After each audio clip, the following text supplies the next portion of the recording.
That too.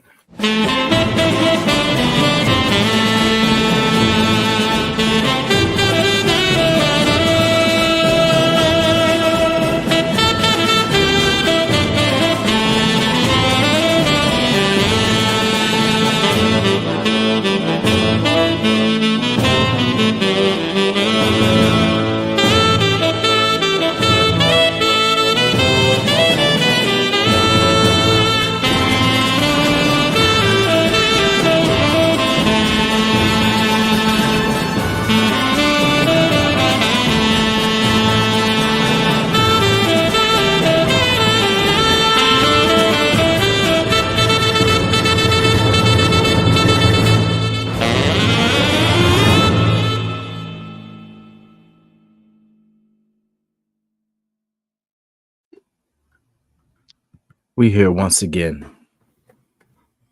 Got a very special guest today, Mr. Raider Twan. What's going on? What's good? What's good? What's up? Good morning, everybody. Blessings to everybody on today, man. And we also have the very special Chris for Raiders in the building. I'm not that special. I'm just one of those guys. Let's give it up. And, you know, got your boy Jasin in the building. The Sunday Morning Pillaging Show. We here. Shout out to everybody in the chat. Mr. President, Mr. Pena. Let me see. Mr. Pena. Yes, sir. Ooh, Lakers. That one hurts to say. Lakers in 5. In 5 years? That's what I can see right now. Cause they got Luka Doncic. I'm a Laker fan, so yeah, we'll see. A broken down LeBron. Sorry, excuse me. My bad. I gotta say something. This NBA Finals, man, is boring. I'm sorry. Yeah. Let's go Indiana. It's because the Lakers ain't in it. Lakers, Boston, the main teams are not in it. The big teams. No Curry, you know what I'm saying? No LeBron. No Tatum, no big names. No really big names are in there. Whoever bet and called these two in the finals is living large right now. Living fat. Yeah, that's why like a 5,001 bet right there. That is wild, bro. Like no one would have never saw. That's why I say somebody set that up. Whoever picked the Pacers to be in the finals got paid. Yeah. Because nobody saw that. They picked it, Boston, then maybe New York, but the Pacers, man, they got paid. OKC, yeah.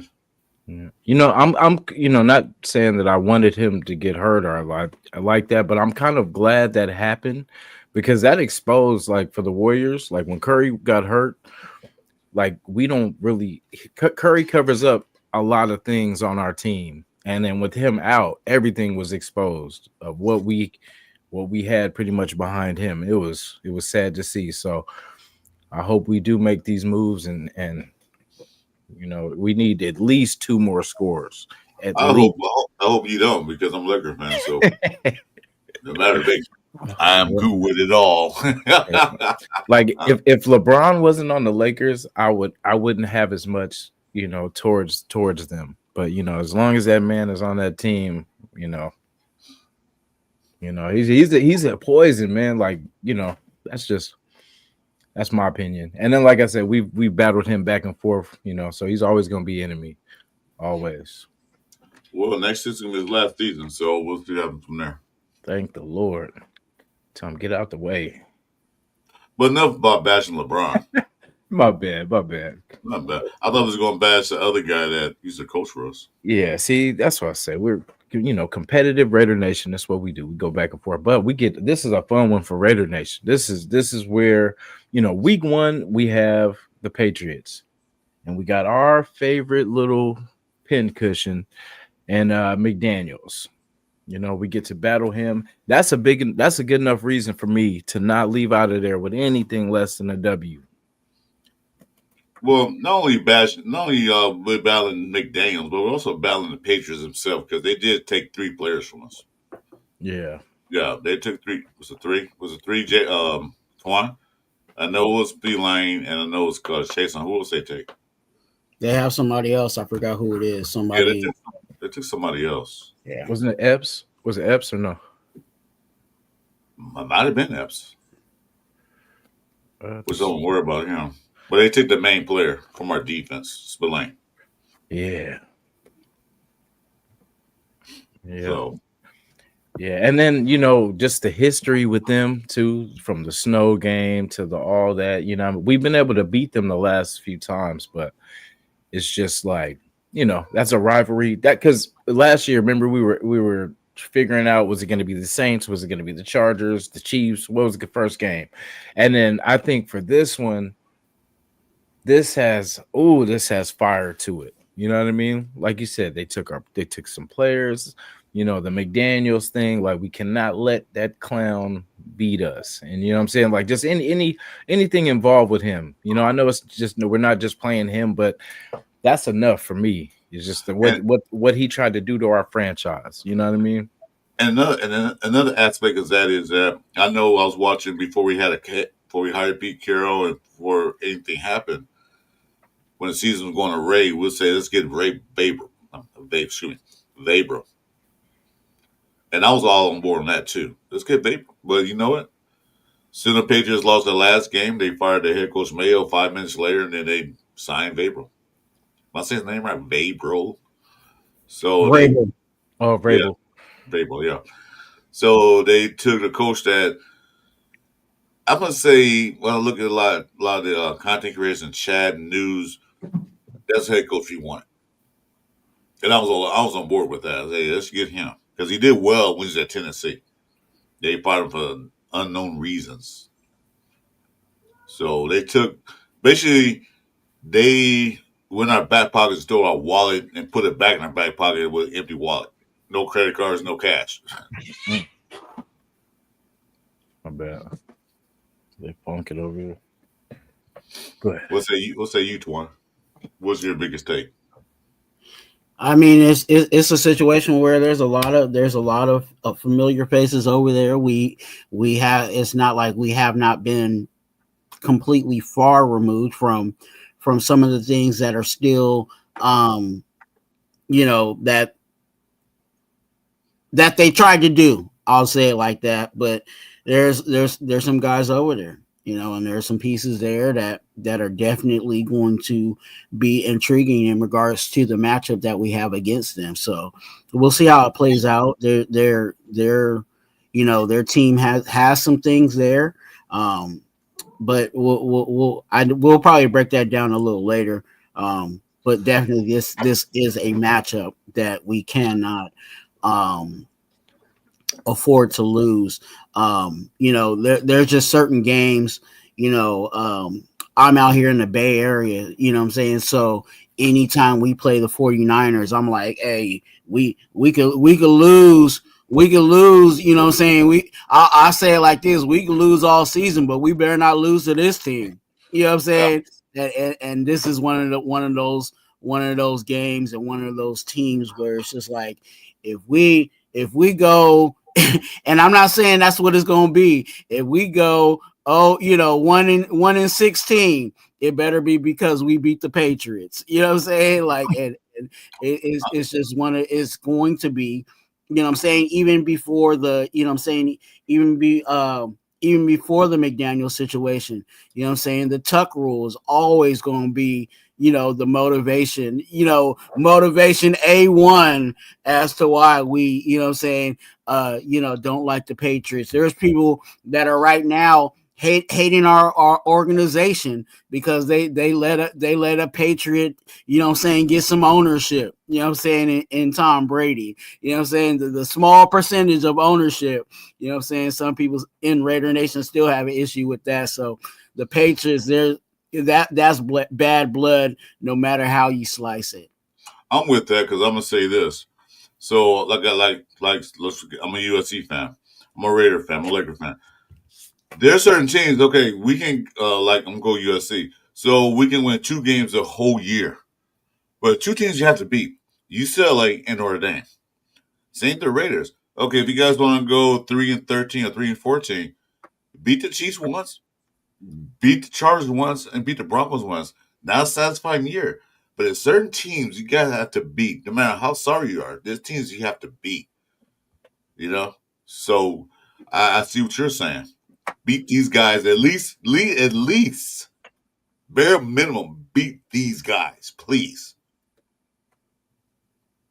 Yes, definitely. Like, both great takes. Like Twan, like that's kind of dead on too, because that's really how I feel too. You know, it's that was a terrible era of football. You know what I'm saying? Like, just it was just horrible. So and like you said, that's where we kind of had a split with Raider Nation, because there was some that seen the truth, and there was some of us like myself that tried to be optimistic, like, okay, well, he's a Raider now, so let's, support the guy and all this kind of stuff, believing in, oh, well, he's an offensive guy. He knows, so he's going to improve the offense. He's got Devontae. Oh, he brought they brought Devontae Adams. All this, all the different things that we tried to believe in. And, I don't take none of it back, because I wanted to believe. I wanted to believe things will change. I always want to think that things will change, that things are going to get better, that this is the year we're going to make the playoffs. This is the year we're going to get to the Super Bowl. And that is where our downfall was. The critical decision to get rid of DC, not to work it out, where it was all or nothing, where there was no meet in the middle. It was, okay, you're on your side, well, I'm staying on my side, get up out of here.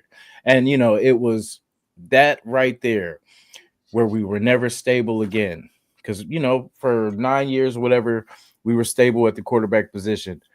And after that, that's where it was in and out, in and out. We've had at least 8, probably 7 to 8 quarterbacks already. So it was so bad, Jacoby had to play quarterback here a couple of plays. So yeah. Thank God when he was on the Patriots, he was playing quarterback too. Oh, yeah. Good for him. Good for us. Good for us. And then for Jacoby, I don't know how he feels about New England. You know what I'm saying? Like, or how he feels about McDaniels, or just how I think I think they were pretty cool, because he brought him here too. Which when you think about it, like, he brought Devon. This is not me giving him credit whatsoever.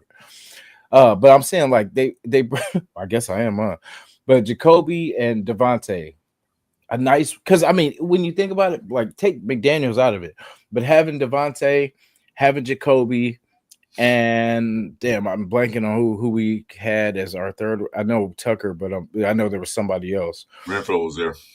Yeah. So now with that combination, you can win games with that, right? It looked like we were going to win a lot of games with that combination, and really we're supposed to. But I think pretty much, well, we had Josh.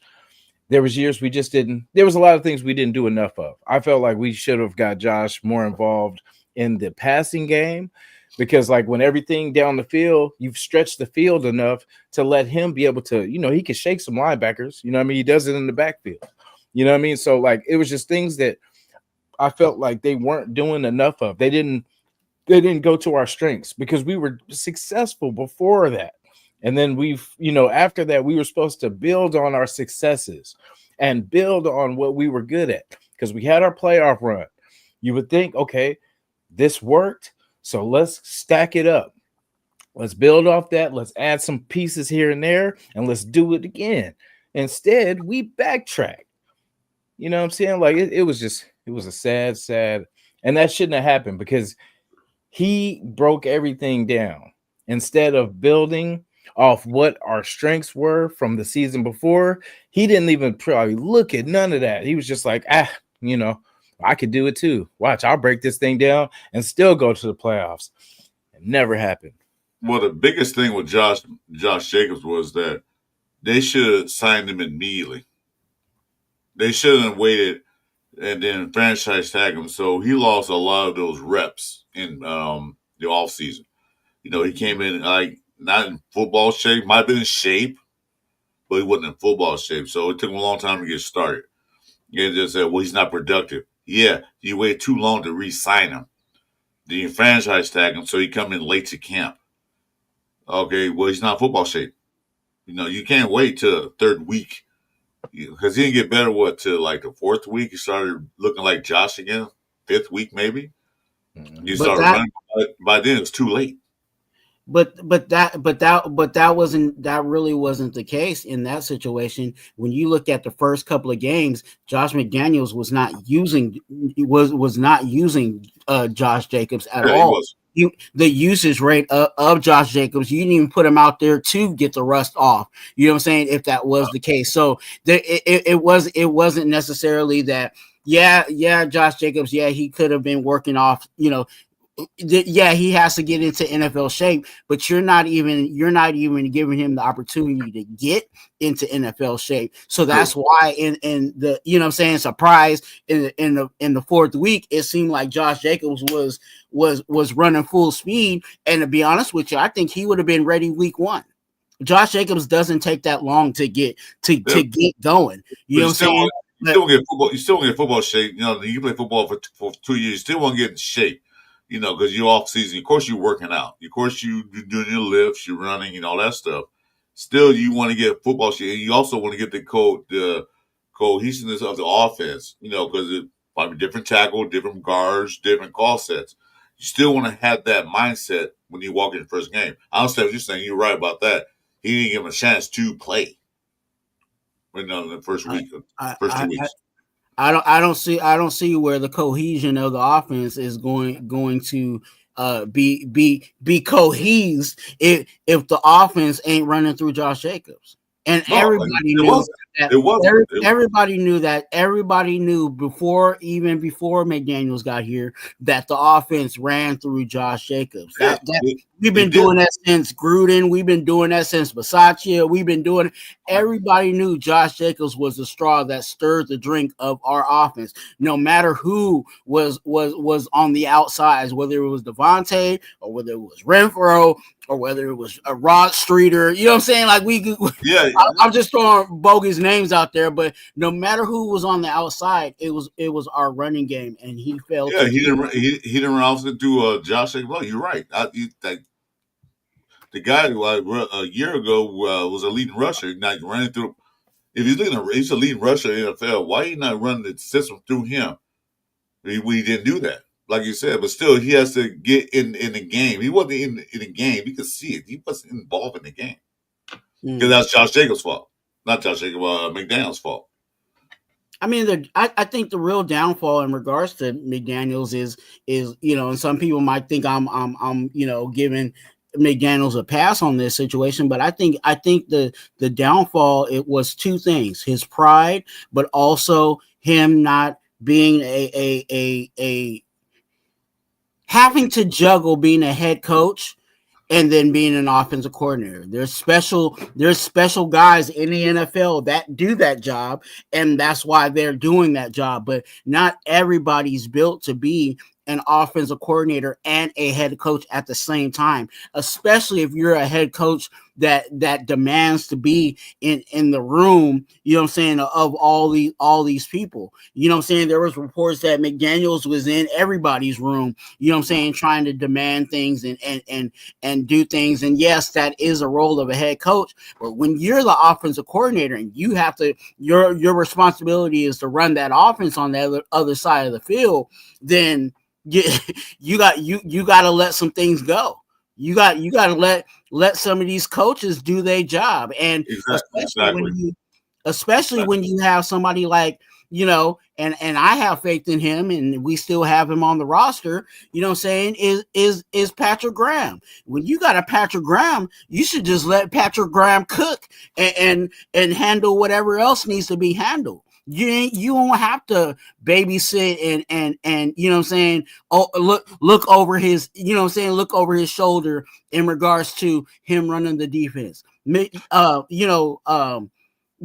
Patrick Graham, he handles that. So I felt like that's what McDaniels was running into. He was juggling way too many hats, and he forgot that the main thing that he needed to focus on was the offensive side of the ball. Well, Josh McDaniels wanted to be a Bill Belichick. He wanted to run the way Bill Belichick did things. And like you said, everybody's different. The one thing was McDaniels' downfall was he wasn't a good people person. He did not relate to the players. He thought he can go to the coaching room, like you said, he went to the defensive room, to everybody's room, and say, "Do it my way." This is what I saw, what's going on. My opinion. I want to run this way and this way only. This is what you do. Because you know how when McDaniels got fired on that fateful day, which was great, the defense got better. Because Patrick Graham called the players he wanted to call. He put the players he wanted to put in there. It wasn't up in Judge McDaniels' hands anymore.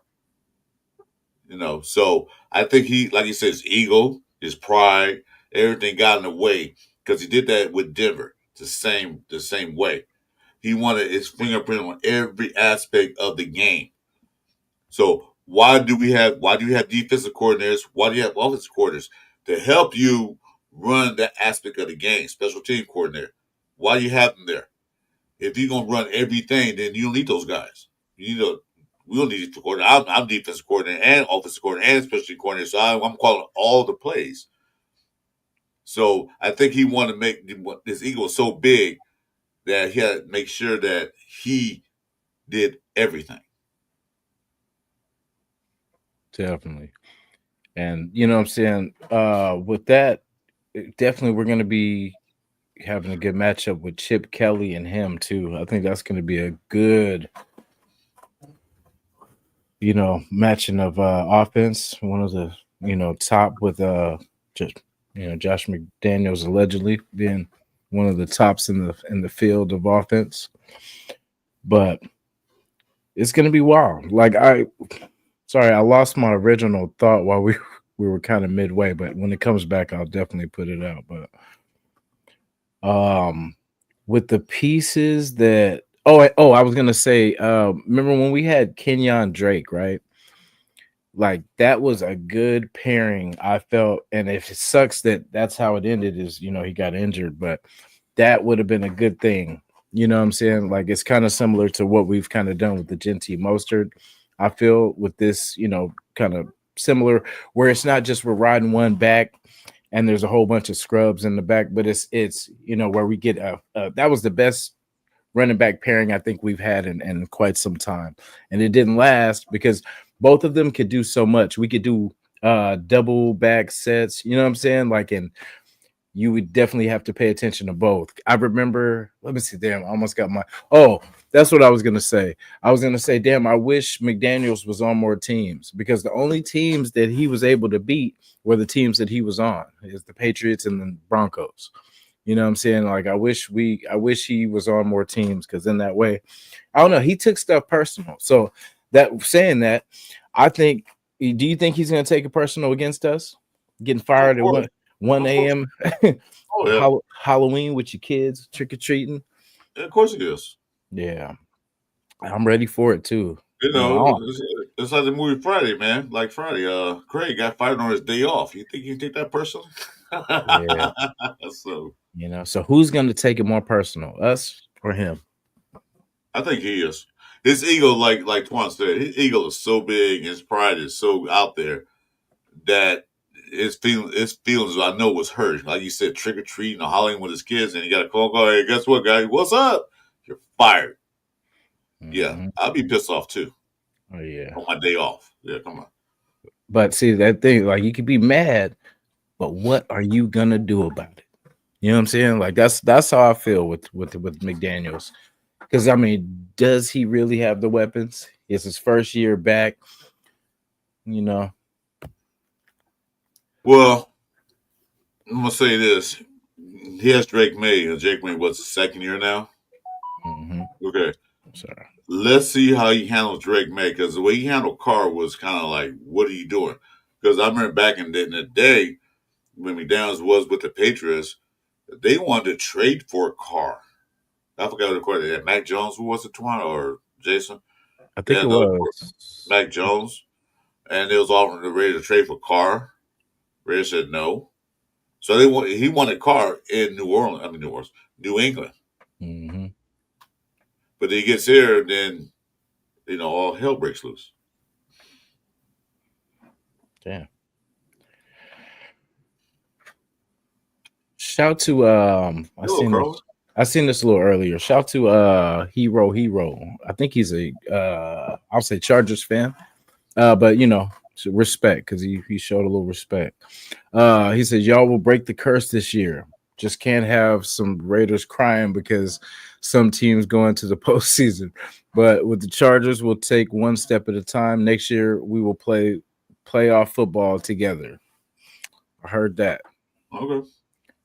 I heard that. Yeah, respect for that. Better y'all than those the mustard and the ketchup. The Heinz and the French. Heinz ketchup and French mustard. Ooh, I like that. The Heinz and French. Yeah, Hero. I think he's on my channel. Nice, respect. And he's real cool. I think there is going to be a time where that actually does take place, where saying the Chiefs have been dethroned, and it will be the Chargers and the Raiders, and whether it's the Raiders in number one seed and the Chargers are wild card, or the Chargers are number one seed and we're in the wild card. But it will definitely there'll be a time where we will have to battle in the playoffs, against each other, and we'll see where it goes. But I'm looking forward to that. I'm looking forward to seeing the progression of both of our teams, taking their place in the postseason. So we'll see how that goes. I think with McDaniels, it's a similar situation as Chip Kelly, and I'm glad that you brought up the Chip Kelly situation. Chip Kelly was a head coach, and he had some failures as a head coach, but I think we have him in the best place that he can be, and that's him being an offensive coordinator. I think Chip Kelly being an offensive coordinator does a whole lot for us. Him being a head coach, hell no. But having him as a having him as an offensive coordinator, hell yes. And I think that's the same thing as in perspective. You know what I'm saying? I think that's the same thing with McDaniels. McDaniels as a head coach, hell no. As an offensive coordinator, I will take that. I still believe that McDaniels, as a offensive mind, is a good offensive coach. Now, does he have some other things he needs to work out? Absolutely, yes. So we'll see, how he comes, playing against us. I think, yes, he will have, that chip on his shoulder, especially how we treated him at the end of his stint of the career, firing him and all of the things that, has been said about him. Yes, he's going to come in, against us and have some things under his sleeve. And yes, I think there is talent there with the Patriots. I think Drake May I liked him coming out of the draft. I liked him at North Carolina. And that was actually one of the guys that I thought, if we could pull the trigger on somebody, Drake May was one of those guys. But, and they have also, some of the things that they struggled with in the beginning of their career, of Drake May's career, was their offensive line. They shored that up with the draft pick that they got this year in Will Campbell. So, is that going to help that offensive line? Is that going to help Drake May be, even more successful because he has protection? And that's just on the offensive side of the ball. We haven't talked about, Robert Spillane being over there, our green dot, a guy that it seemed like everybody in the Raider Nation hated that he left and got the bag over there. So he has intel and personnel and knowledge of what's coming, coming to the Patriots, in week 1. So there's a lot there. I'm not discrediting, the New England Patriots. I think they have some talent there, on their roster. And if we come in there acting like we got it, like we got it in the bag, we might mess around and be limping out with the nail. So I hope our mentality is, You know what I'm saying? Go in there and beat them. Be prepared and don't take it as a walk in the park. You know what I'm saying? Because this is a team that has, as much as we have motivation to beat them, they have motivation to beat us. So, I want us to have that mindset going in. But I believe personally, I think this is a game that we can win, but we can't just go in there acting like we've already won the game and the ball hasn't been snapped. I would agree with you that I would say you're right about that, but not going back to that. I don't think that Pete Carroll and the crew will go in there expecting that we're going to win this. Maybe if it was AP last year, maybe so, but I don't think they're going to do that. But one thing I remember is that Josh McDaniels had his greatest time with the Patriots when they had this guy, this quarterback. I forgot his name. I think he's part on the Raiders. So you got a quarterback already there that's been in the league, that's throwing the right passes, the right system, everything else. You had a quarterback there. Okay. When he got here, we had a quarterback. McDaniels, I don't think, developed Carr to wait. He wanted Carr to play. Because I don't know if it's true or not, but what I'm hearing is that McDaniels didn't want Carr to change any play calls or anything. He didn't want Carr to the proper man. He was a good reader of defenses. He read the defense really well. McDaniels said, "No, play my play and do like I said, and that's where it's going to go." Because I do believe after that Seattle overtime game where Carr changed the play, that was the end of Carr for McDaniels. That was it. Because like I talked to on me and Jeff's show, we talked about that and we looked at the highlights, and I had never seen a coach not celebrating a victory, especially in overtime. Mm-hmm. He wasn't smiling. He was just like, he didn't call play I called. Even the press conference, he was like, it was a good call. And that was it.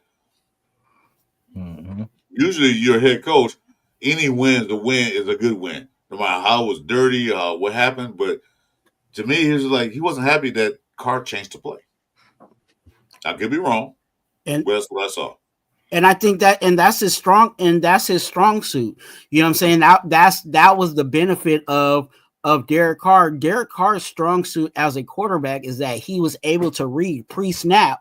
You know what I'm saying? What the field. He's actually that smart where, okay, they're running this. Okay, we need to change that. We need an audible out of this. And that's why, he had success, more success with a guy like Gruden, where Gruden was like, hey, this is the call, but if you see something, exactly. go ahead and switch it out and I'm giving you this to run. And that's exactly where, like you said, when because that was one of the key, like you said, a key moment in the fall of Derek Carr. It was because of Derek Carr saying, wait, we gonna win this game if we give it to Josh Jacobs?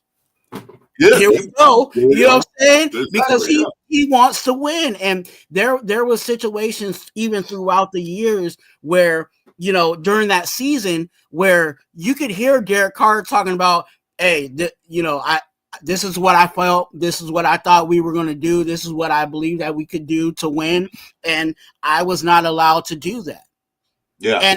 And players saw that. Players saw that Derek Carr was trying to, hey, we need to give it to Josh Jacobs, or, this is a time where we need to throw it to Devontae Adams. And, you know what I'm saying, that it wasn't, he was trying to do that to win the game, but it was not what McDaniels wanted.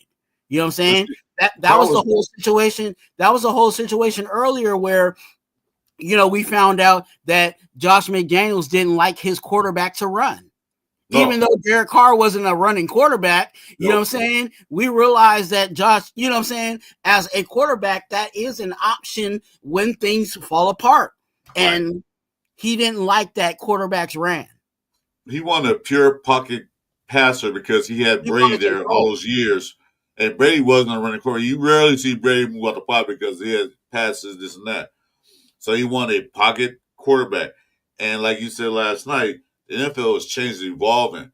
So you need a quarterback. Hey, if things break down, can you get out the pocket? Can you move the pocket to the left or to the right or step forward or you see a hole, go through it? McDaniels didn't want that. Like I said, Carr was running for him. He never was. He wasn't a pure pocket passer. But you still got to get away from the defensive rush when the offensive line breaks down. And more than likely, they did break down a lot for him. But I say, either like I said, McDaniels was like, either go do it my way or no way or hit the highway. But well, I was gonna say just to defend, like Twan got to do it a little bit earlier with that one. But do you think that was just because Derek Carr wasn't mobile? I mean, he wasn't Tom Brady, of course, but like, do you think he tried to channel that around DC and then maybe, he should have just kind of, I don't know. I feel like with Derek Carr could run when he had to because I watched some games from Fresno State. I watched some games from the Raiders in his first years he got here. Mm-hmm. He could move around if he had to. Mm-hmm. Especially that infamous game against the Cowboys where he tried to get a touchdown, the idiot fumbled the ball out of bounds. But he can run if he had to. If he plays, he ran for first downs. Mm-hmm. He can run if he had to. Yeah. The point was McDaniels said, no running. Stay in the pocket and throw your throw. Yeah. I just feel like with Drake May, it would be more like he would just try to have him moving around in the pocket. He probably won't, because if they lose him, he's out. They're kind of out. So basically him moving around the pocket or him doing, RPO type stuff. But he might change, he might change his ways after getting bounced out so many times, but history repeats itself, right? And McDaniels has been one of those guys where he sticks to, what he does, and he expects everybody to fall in suit. And that's not the case when you have veteran quarterbacks and veteran players that are who they are. You know what I'm saying? Like the successes that we saw with McDaniels in the offense was when Devontae Adams and Derek Carr looked like they were at Fresno, and throwing the ball to each other, and Devontae was having 100-yard games, and because of that connection that Derek Carr had with Devontae Adams. But you notice, and check this out, Jason, you notice that the guys that you that will say something in the locker room, what happened to them? They all were gone. Mm-hmm. Derek Carr, spoke his mind and said, hey, coach, I think, and we know Derek Carr, he ain't no gangster, So it wasn't like he was strong-arming anybody, but I can imagine that Derek Carr would go to McDaniels and say, hey, I think if we do this, I think this is what we'll win. This is what we'll have success with. And McDaniels they bumped heads. Darren Waller, Darren Waller spoke his mind. What happened? He was on the next thing smoking. Josh Jacobs. First round out. Spoke his mind. And what happened? He was on the next thing smoking. So history repeats itself, and all those guys, all they wanted to do was win. That's funny. And I was gonna say, like, when we were naming off everybody, Josh Jacobs, Waller, Renfro, Devontae Adams, Jacoby. My tripping was Jacoby. What's Jacoby? Okay. Well. They got Hollins. They had. Yeah, Mac Hollins. Was he there, Daniels? Aaron, remember? I feel like he was the reason. Mac Hollins didn't play a huge role in the offense, but I'm talking about the main guys that we all identified were our feature guys: Devontae Adams, Josh Jacobs, Darren Waller. You know what I'm saying? Even Renfro. The fall of Renfro, not letting Renfro run his China route. You know what I'm saying? That he was killing everybody in the league. He was killing them apart. You didn't even put that in the offense. confidence. You know what I'm saying? And the thing that Josh Allen had Wes Walker and all them guys, Adam Amendola, and that's what he used them for. And we thought that Josh McDaniels coming in. Oh, we got a third and Renfro. He could use it the same way, but he didn't even get out there and play. He didn't even use him. So that was a fail for me too. Like, well, why not even using them? Because you used Wes Walker and Amendola like that, and they were successful. But when he got here, Renfro just totally disappeared off the map. Like, where's Renfro at? He was known as third and Renfro. But like I said, the pride and everything got in his way. As a offensive coordinator, probably was good, but then again, he had that good defensive team when he was offensive coordinator with the Patriots. He had a great defensive team. He had John Brady, and he had a Welker, Kowski, and all those guys.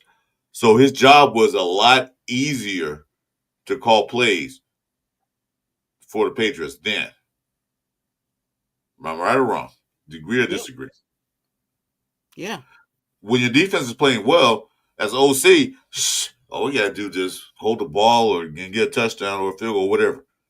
But when you have a defense that's not that good, where you have to score points, that's when he failed with the Raiders. He didn't use the right weapons at the right time. He had weapons, but he didn't use them. Mm-hmm. You know, like you said, we can go back to Denver. The guy, I don't remember Denver's team that year he was there, but same thing. He didn't use all as disposable. He had set his own ways. He was said, this is what we're going to do it. Fine. Belichick did his way, but Belichick is a lot smarter than he is as a head coach. A lot smarter. I really wish, and I know that it probably won't happen because of who he is as a person. But I really wish that Derek Carr would speak, you know what I'm saying, about the Raiders and talk about those moments. You know what I'm saying? Talk about all the things that he wished he could have said publicly, that now he can do it now because he's retired, and you know what I'm saying, he can let it all out, you know what I'm saying. But I'll tell you what's going to happen. What could happen? I'm gonna cut you off, but I'm gonna tell you what happened. If the Raiders decide to sign him to a 1-day contract so he can't retire as a Raider, once the New Orleans officially released him and all that good stuff, once he's officially retired, he retires a Raider, that will come out. Right now, he can't speak because he's retired, but he's still under New Orleans. Yeah, I don't think it'll ever come out because just for that reason you said, Chris. Like, I think it won't come out because once they do that, there'd be no reason to really do. You know what I mean? Because somehow, some way that could get twisted. Yeah. You know what I mean? So I think it's kind of better that it didn't and it hasn't, and that it probably won't. Because like for that same reason, like you said, he wants that 1-day contract, I'm pretty sure. And yeah, so you know what I'm saying? Like, and if once you get signed, you're gonna be like, you know what? Nah, some things are better left unsaid, you know? It might come out after all that happens. He's not gonna say anything now and jeopardize that, you know. So it might come out, it might not, because Derek Carr is not a yeah. He's a low-key kind of guy. Like you said, he's not a gangster, he is a gangster. He's a Christian gangster. You know. Yeah. So he's not gonna sit there and badmouth people that don't need to badmouth. Yeah. Remember but like I just feel like, you know, that, and I think if we look at it in that perspective, I think there's a lot of things where, like we were talking about, there was probably a whole bunch of times where Derek Carr went into the head coach's office and said, I think this is what will help us win. And it fell on deaf ears, you know what I'm saying? And a lot of the bashing, because there's a lot of people that don't like Derek Carr. There's, you know what I'm saying, within the Raider Nation. And I think a lot of them don't like Derek Carr. And there was a lot of things that it was just out of his control. You know what I'm saying? Yes, there was times where he, he threw that interception. Yeah, you know what I'm saying? He did fumble, but I think there were some other things, behind the scenes that I like as a player, he's like, I can't really speak about. I'm just gonna take the bashing, but hopefully he can either write a book or something to like let us know, like, hey, like almost like what Tom Telesco did recently, you know what I'm saying, talking about saying things like, hey, this is what I was trying to do, but this is what happened. Or when Mike Mayock, you know what I'm saying, finally left and he had an interview and spilled, you know what I'm saying, a whole bunch of stuff about what he was trying to do with the Raiders. Like, I hope Derek Carr can, do that, even like I said, and unfortunately, because he is who he is, I think even if he did try to clarify, some people still won't even, you know what I'm saying? They'll still say F Derek Carr, you know what I'm saying? It's like, dude, like, you don't realize that there were some things that even with our jobs, there's certain things that we can't even say about our jobs, you know what I'm saying? Because, hey, we still trying to get that check, or we still trying to, you know what I'm saying, keep the peace, you know what I'm saying? So I hope eventually there's a safe place where he can say, hey, this is what happened. Because there was a whole bunch of things. We don't know how he really felt, you know what I'm saying, when he was crying. You know what I'm saying? And everybody wants to bash him on that. Everybody, when he was the one up at the podium, you know what I'm saying, when Henry Ruggs did the stupid thing he did, and he was the one having to take the grunt for all of that, you know what I'm saying, in the media. Like, we don't know how we know a little bit of it, but we don't know the full story. You don't know. And you want to know, because that was an emotional hurt moment for him. Some people, guys, women, anybody, sometimes their deepest hurt will never come out. They'll keep it sealed inside till, forever. So we don't know exactly how he felt. We know some things. I heard that his wife got kicked out the Raiders Club or some madness like that. And we heard about a lot of things, but we will never know. But going back to Josh McDaniels for a moment. Yeah. He, to me, said he changed. He didn't change anything. No, he didn't learn a lesson from Denver. Because the story I heard, and I'm trying to find it, I can't find it, that I think they had a fullback there. I can't remember. I can't find. I'm trying to look for it now. They had a fullback there. That's when they were using fullbacks then. And his wife saw his picture. His wife said, "Oh, he's handsome. He's cute, or whatever." You know what happened to that guy 3 days later? He was cut. But he was a good fullback. Because his wife said he was handsome.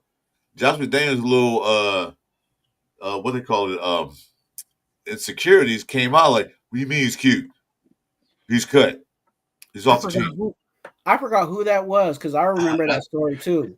Yeah, it's like no, I got it right here. It was Peyton Hillis. Peyton Hillis, okay. Yeah, this is widely circulated rumors suggest that Josh McDaniels traded running back Peyton Hillis from the Denver Broncos to the Cleveland Browns in 2010 due to alleged concerns about Hillis's interaction with McDaniels' wife, Laura. Former Broncos tight end Nate Jackson claimed that McDaniels believed his wife was attracted to Hillis, leading to the trade. Jackson described McDaniels as having a fragile ego and suggested that the trade was influenced by personal feelings rather than football considerations.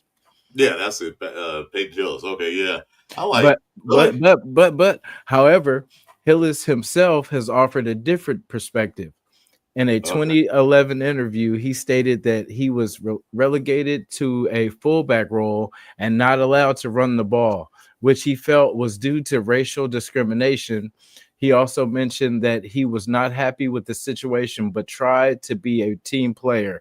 Hillis expressed that he was trying to be on the field, but ended up not playing at all. The exact reasons behind Hillis's trade remains unclear, with conflict accounts for various sources, while some suggest personal reasons related to Daniel's wife. Others point to professional factors such as Hillis's role on the team and his performance.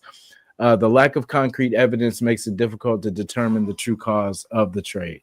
We'll never know exactly what happened, but even to have a hint of a rumor like that, got to be something. Mhm. That has to be something. I mean, it could be he was a bad player or didn't fit the system. Yeah, that's understandable.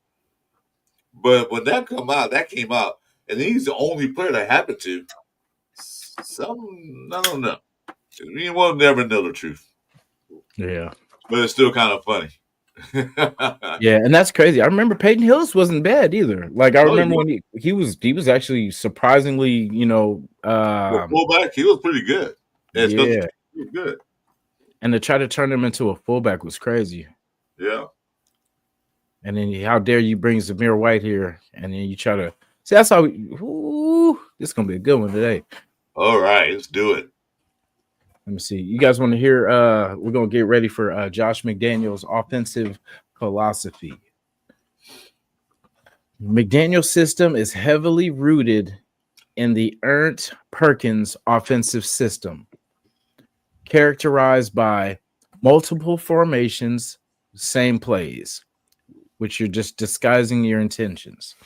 Short to intermediate quick passing, heavy use of the running backs in the pass game. You're right. Option routes for slot receivers. Audible flexibility at the line of scrimmage. Situational tempo changes can go hurry up in 2 minutes or randomly speed things up. Can I ask a question right quick? Oh, of course. Are you getting that from the Book of Lies? That's what I was saying. I'm like, everything that they say that he does, he did the opposite with us. Why? Totally opposite. That's some of the Book of Lies. Dang.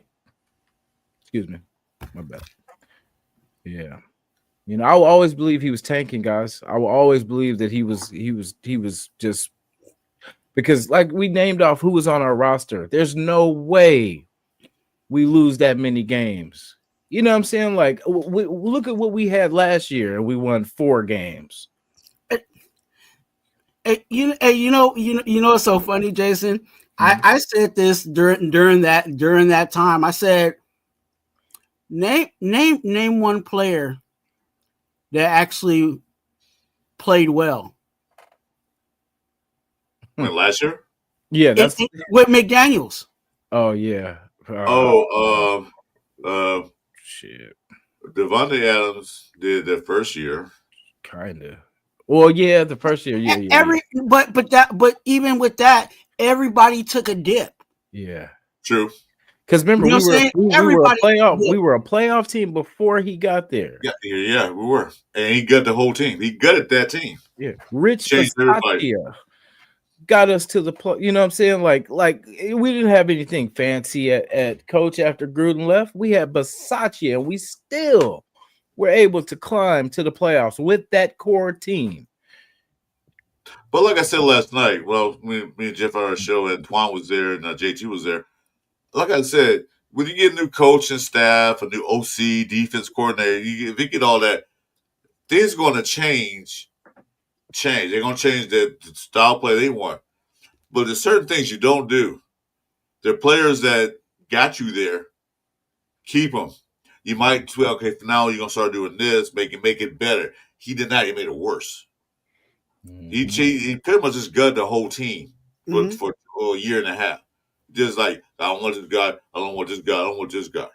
I'm bringing my guys in. Okay, he brought in Jacoby Myers. He traded a first and second round for Devontae Adams. Well, okay, well, good, great. So I'm thinking Devontae Adams going to be here for a while. Nope, he's gone. He brought in Garoppolo and old man Hoyer.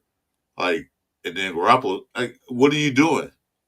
This team went to the playoffs despite the year we had with the Gruden crap and the Ruggs and all that stuff, and we intern coach. We still managed to get to the playoffs. Why are you going to change everything around? Just run a little bit what we did that year, and then add to it this year. You know what I'm saying? He didn't do that. He just like, I'm changing everything. If it was up to Josh McDaniels, he probably would have fired Mark Davis if he could. Yeah, I know that's right. Yeah, and that was when we fired Bradley. Like the defense that got us to the whenever that happens, like the coach that just got fired, who was that? That just got to the Super Bowl. Or remember when I know the Niners just did it too when they went, and then I'm like, how do you fire the person that got you to the Super Bowl? How do you do that? Like, I mean, just because of one, if it's just one game, but I mean, everything else to that point worked. So, I mean, when we got rid of Bradley, it was the system that everybody was getting familiar with. We picked up the OG, what's his face from the Hayward. We picked up Hayward, and Hayward actually was a good addition to help the rookies that year with Hobbs and with Merrick and all them. But it was a good, I don't know, that was one of the best free agency pickups. And of course, we don't keep them. We, what I'm saying, let them go on just a one and done. And that's what I'm saying. Like every person that got us to the playoffs, we didn't build off that. That was the frustrating part. It was like, okay, everybody that was on that team that contribute, because like even in the playoffs, we were just one touchdown away from making that a game. You know what I'm saying? To make it to shocking the world. And we hung in there. You know what I mean? We were in it until we weren't. You know what I'm saying? Like, and we weren't that far to build off that. You know what I'm saying? Stick with the core pieces and get better. But no, we started all the way over. But you don't take a playoff team the year before, and now's our first playoffs in a while. We got in there. You don't take a playoff team like they went to playoffs last year. Let me improve this now. We got our core players. Let me get some other players to help out. You don't take a team that's gutted. Like you say, he want to tank? No. He wanted yes men on his team. He want people that don't speak up, don't criticize him, anything. Because the moment that infamous locker room thing with AP and the players and stuff, when he called for a player meeting, that shook him up. They know that you guys don't like me. No, we don't. We're walking on eggshells here, as Renfro said. No, we don't like you. The way you treat us, the way you talk to us. Because I remember watching the OTAs he had, and I'm watching it, and it was bleep, bleep, bleep, bleep. And then they bleep every 4 words out of his mouth. Why are you cursing at these players like this? He's a grown man. Yeah. Even Gruden didn't curse that much. No, well, Gruden cursed. It's a certain way you curse. If you're going to curse, a certain way you curse. Excuse my language. I'm going to say this. You said, damn, that was a fucking bad pass. Do better than that. But you say, you almost say, you threw a fucking bad pass. You know what I mean? Just the way you say it. Yeah, it's where you place the curse word. Yeah, you know that was a fucking bad pass. But you don't go say you do it's the way you say it. And it's cursing like they were kids. I'm like, what the hell? Real quick too, shout to Chief High Smoke. He's a Chiefs fan, but very good dude, very respectful man. Like definitely has good content, and he talks good about the Raiders and stuff too. So definitely check out his takes on us too. Pretty good stuff. He says, Jason, congrats on the baby on the way. Appreciate it. Thank you, sir. My take on the Raiders is they tried Gruden's way, the Patriots way. Now the Bucks way. Al Davis is rolling over in his grave, not seeing the Raider way. Respect, man. I appreciate that. And we've been frustrated with the same thing, especially the Patriot way, because it's the Patriots will always be just like the Bucks. Every time I see the Bucks, I think 0-2. You know what I'm saying? Like, and that was rough. But it's been a long time since we've been back to the Raider way. Because like I said, our running back situation just got better, so it's yet to be seen. But I feel like that was our staple. We were always the running game, the tight end situation, and we've always had staples in the wide receiver room as of before the last few years of just stability. But I just hope these guys can shine this year. And I like that we are drafting, getting younger. You know what I'm saying? Like, so I just hope that we are a fast team. Like everybody that we've brought in has speed. And, if anybody knows the Raider way, That was Al Davis's dream. Like everybody, like for quarterbacks, big arm, you know what I'm saying? Like he liked his running backs to be able to be versatile but powerful. You know, and wide receivers, he loves speed. You know, speed kills, man.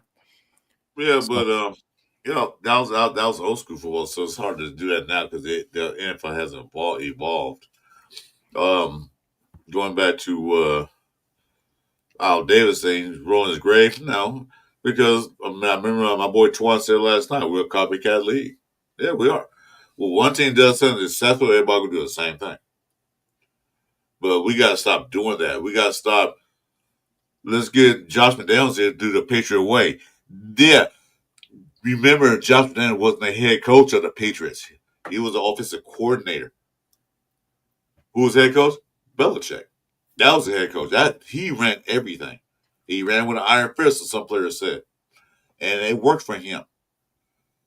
Josh McDaniels tried to copy the same thing. Didn't work for him. But one thing, like I don't care what anybody say, the head coach of a professional team has to be a certain type of person. Because you got to relate to the attitudes, the egos of all these professional players who are getting paid millions of dollars. Some of these players are getting paid just as much as you are and more. So you got to know how to talk to him, how to relate to him, and everything. Because it was that incident that Pete Carroll went to the opposing sideline when he was in Seattle and went to talk to the opposing team, defensive tackle or lineman. He said, "Hey, how's the new baby?" And he named the baby's name. And the guy said, "Huh?" Because you got to be personal. Al Davis did the same thing when he was a owner and stuff. He went to the other players' team and talked to the other players as people. mm-hmm. Jonathan didn't have that skill. You got to have a certain skill. Now, offensive coordinator, you can send the booth and call the plays, fine, because you're not dealing with the guys himself. You're dealing with plays. So that's what it's down for. He wasn't a people person. Yeah, and you would definitely want to play for somebody that cares about you. You know what I mean? The person, not what you bring to the table. Like at your job, like you could be a hard worker, and then someone could know you just enough. You could be having a bad day, and they could be like, hey, I know you. I know who you are. Don't even trip. It's good. And it's just knowing, just giving a damn about your people. Not how much money they bring in for you. But like, how is their family? How are they doing? How's everything? Like, hey, bro looks off today. What's going on, man? Like, talking about it.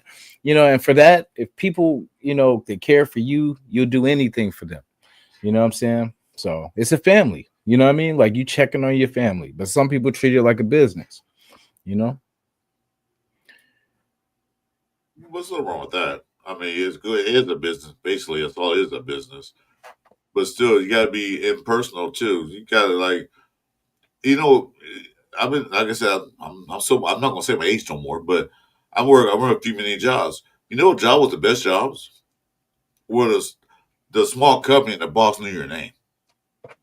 I had fun at those jobs. I enjoy getting up more like, oh, I can't go to work. No, I say, I can't wait to get to work.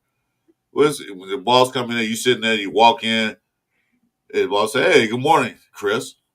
Hey, good morning. But you walk to the jobs where they treat you as a number, like don't even say nothing to you, like you below them. It makes you feel like you don't want to go back to that job again. You make it enjoyable, be personal. Yeah, I'll play for you. I'll run through walls for you. That's what AP had. It was personal with the players. Mm-hmm. Yeah. See, now I feel like we have. I don't know. We're building. It's It's going to be a process where it's. We're going to be building for the next year, year plus. But I feel this is going to show where we are. This season is really going to show, what we're building. I'm confident in the pieces we brought in. Like I feel that we are going the right route. Like our drafting is getting better. That's where we're going to see how good we get, because if our draft picks are good, we could save some money and we're not cashing out all these expensive ass players. Instead, we're drafting these players. Cheap You know what I'm saying? labor. Yeah, you know what I mean? What Like, is it? What is it? What is it? No, I on my channel I used the word cheap labor, and cheap labor is for rookie contracts and UDFAs. So if you can maximize that value of your draftees, then the money cap wise, that's when you can ball out on the guy. Like right now, what Trey Hendrickson is out there, right? And he wants a big penny. Well, guess what? Because we got enough draftees and a lot of people on cheap labor, we got a whole lot of money to throw at Trey to, to even make our team, go over the top. You know what I'm saying? So that's why I'm a big component of getting value out of our draft picks. And that's what they call that in the business world? In the business world, you know what they call that? Cost recovery. Internship. I can get cheap labor for nothing. You do this guy's job. They're not gonna pay you guys anything or barely nothing. And then even further with that, then you're in a position where you are spending money on things that are worth it, right?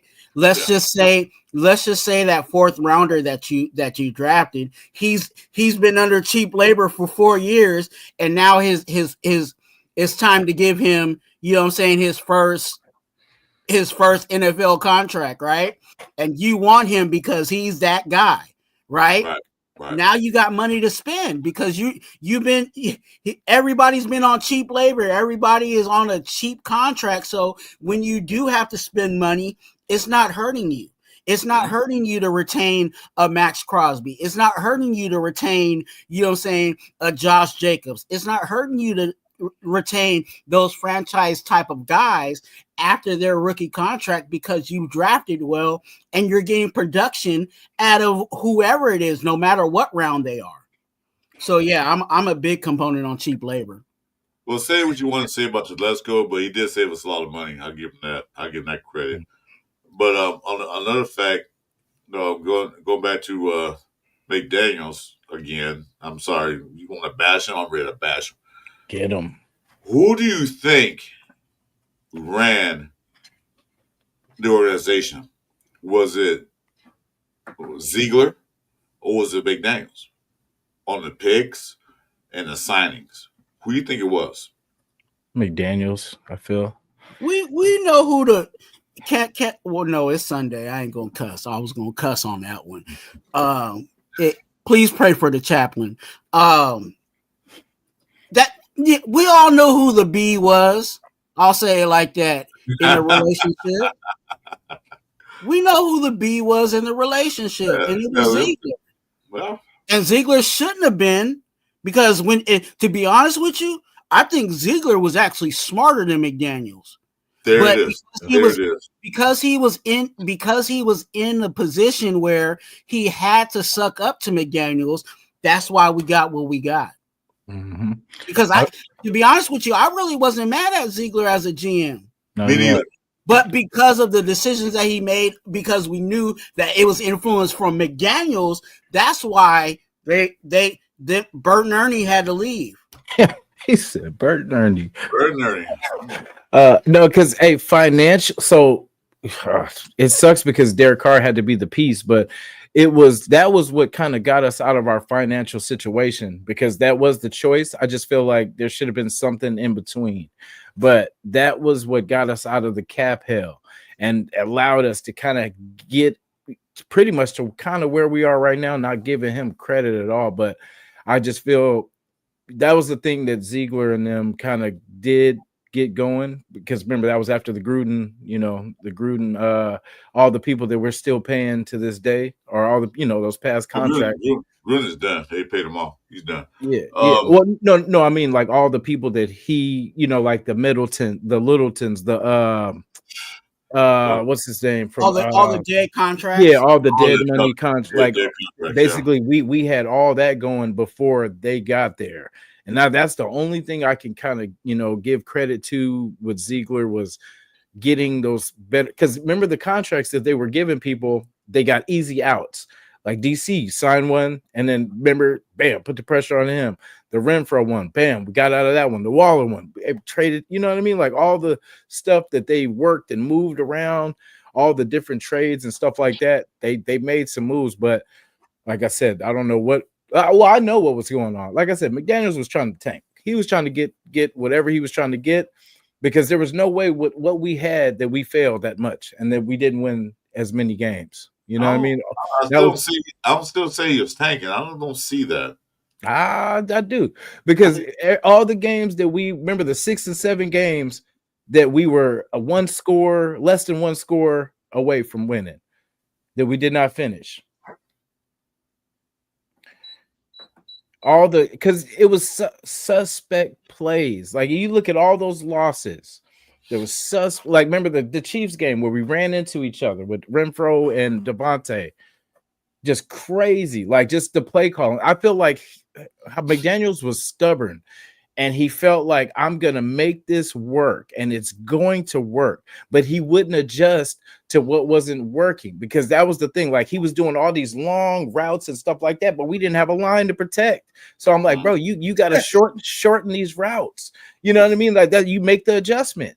You don't just say, no, well, we're going to complete this. No, you adjust. Okay, he's having a hard time getting this throw off. Shorten the routes. Make it easier for your team. You know what I mean? Work to their strengths.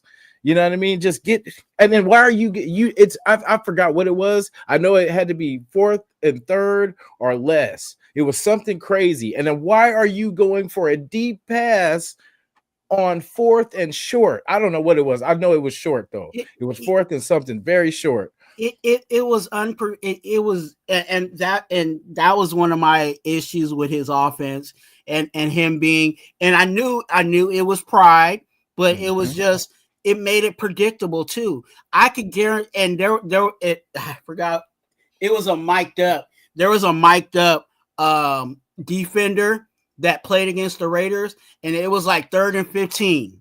And we know, 3rd and 15, it obviously is an obvious pass situation. We ran the same play every time we were in a hole, and that was dagger. The defenders knew that we were playing dagger. So even if you thought, dagger is going to work on 3rd and 15, the defenders already know you're about to run that route. So obviously they're running the route for the wide receivers. And that's why we weren't able to convert on those 3rd and longs when somebody stupid on the offensive line held. And I ran that scenario on a few lives where I said, okay, it's 1st and 10, holding back, back a couple of yards. Now we're 2nd and, 2nd and whatever. Oh, incomplete pass. Now we're 3rd and 15 and we're running dagger. I blame Illuminor too. I blame Illuminor too. But that was us being cheap at tackle, because that's the thing. It was Illuminor had a lot of penalties that year too. And the thing with it was, until we had a proper tackle in place, Illuminor was willing to play for a little bit of nothing. So, I appreciate him being there, but at the same time, it cost us, because like if it wasn't a false start, or him just getting blown up, or him picking his big ass off the ground, you know what I mean? Like it just everything. And it was just, we kind of had to go through those growing pains, but we had everything on the outside. We had the wide receivers, we had the tight end, we had, everything, but the core pieces that we needed to protect the quarterback and give him more time did not have at that time, because somebody traded them all away. Well, McDaniels didn't use the strength of the team at that time was Josh Jacobs, like we said earlier. We got to run the game. Okay, first down. Okay, scenario. First down. Josh Jacobs the ball gets about 5 yards, 4.5 yards. So now you get 2nd and 5. 2nd and 5, you can run a little short pattern pass to try to get the first down. If you don't, it's 3rd and 5. So it's shorter than 3rd and 15. Now you got options to run different plays to get that first down. He didn't do that. He just, that's what I'm doing.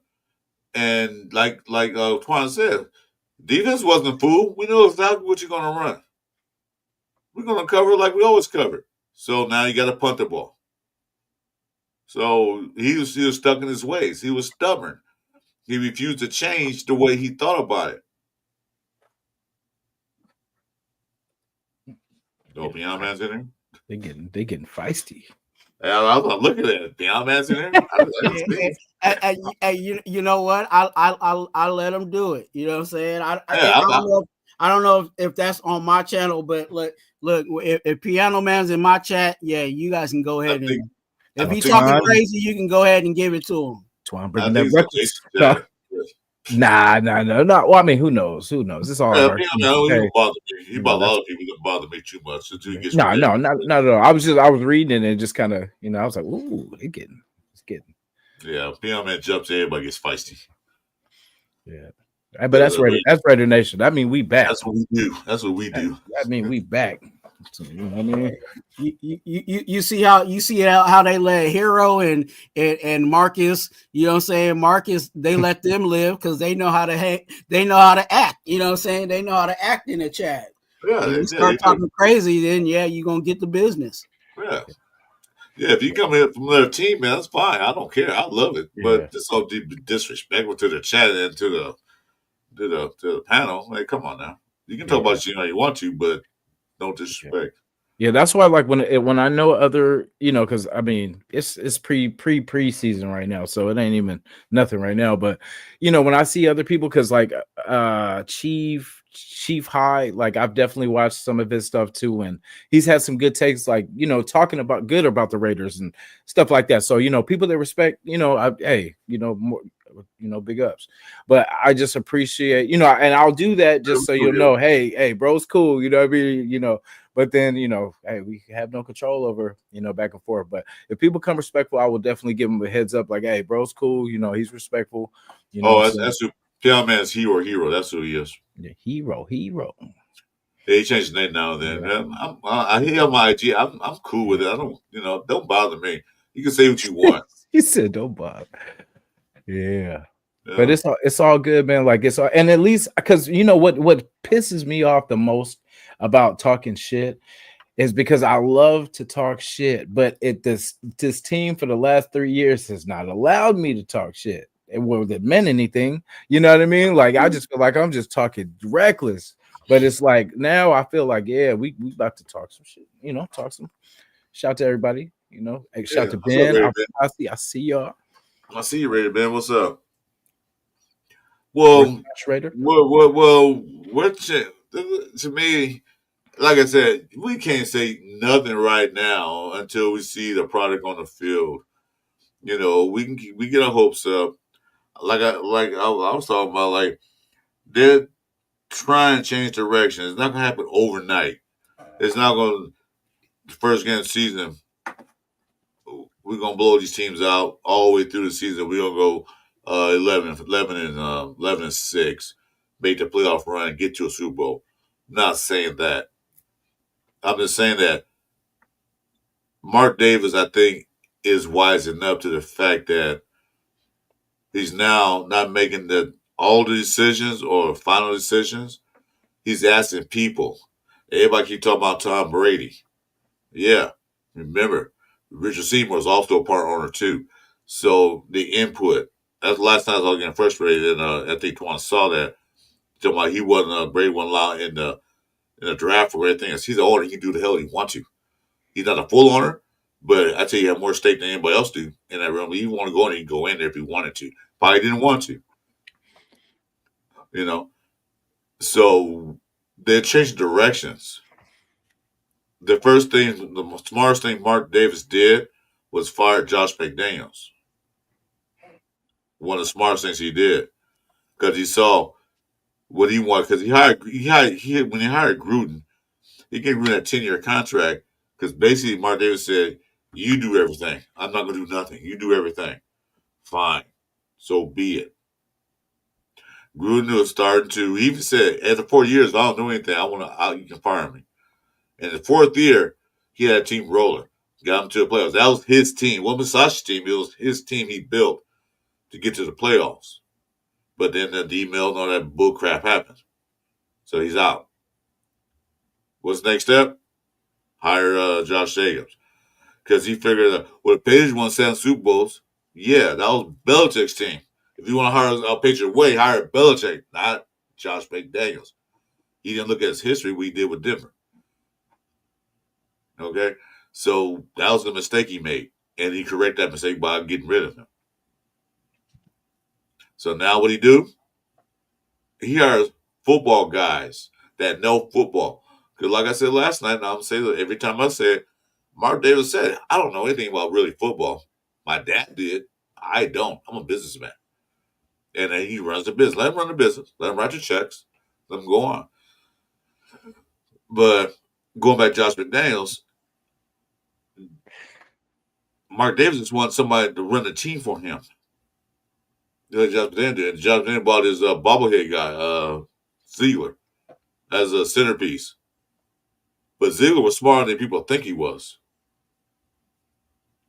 I think he had more because he wanted to get C.J. Stroud. He said, "Let's get C.J. Stroud."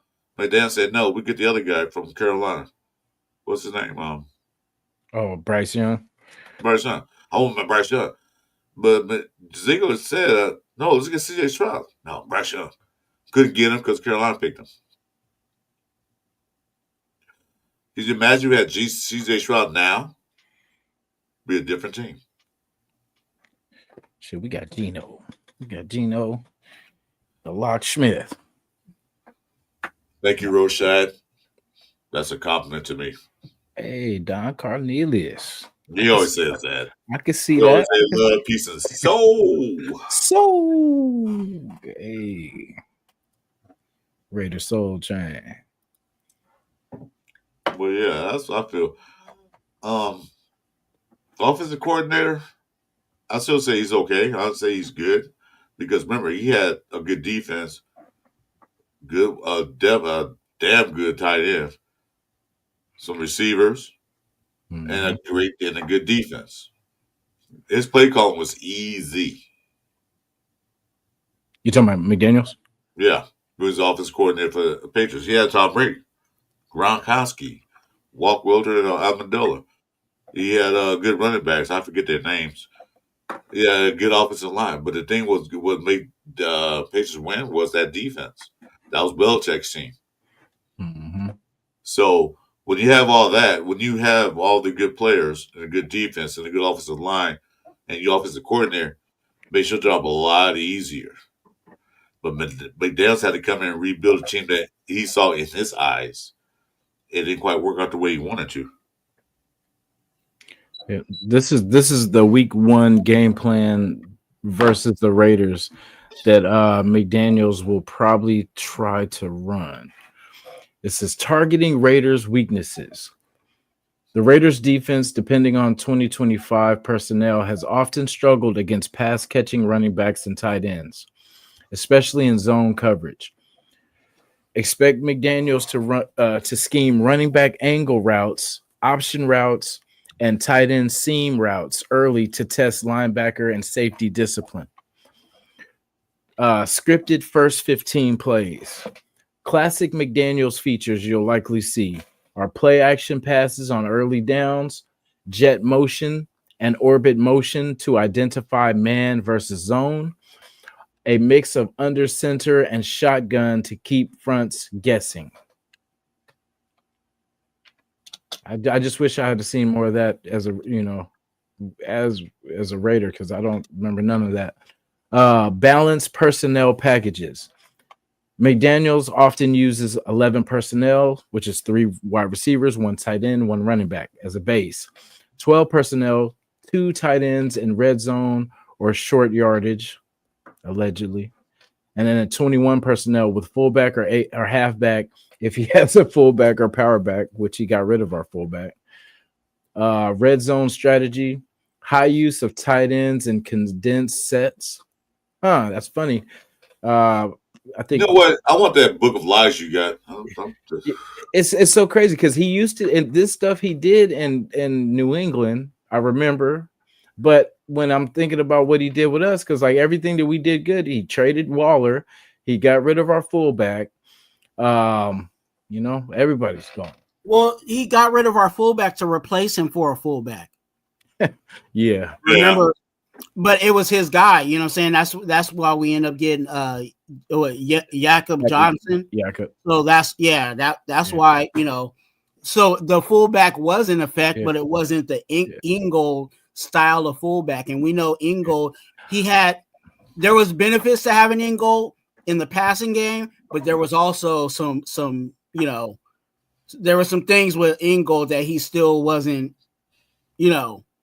getting done for us. Yeah.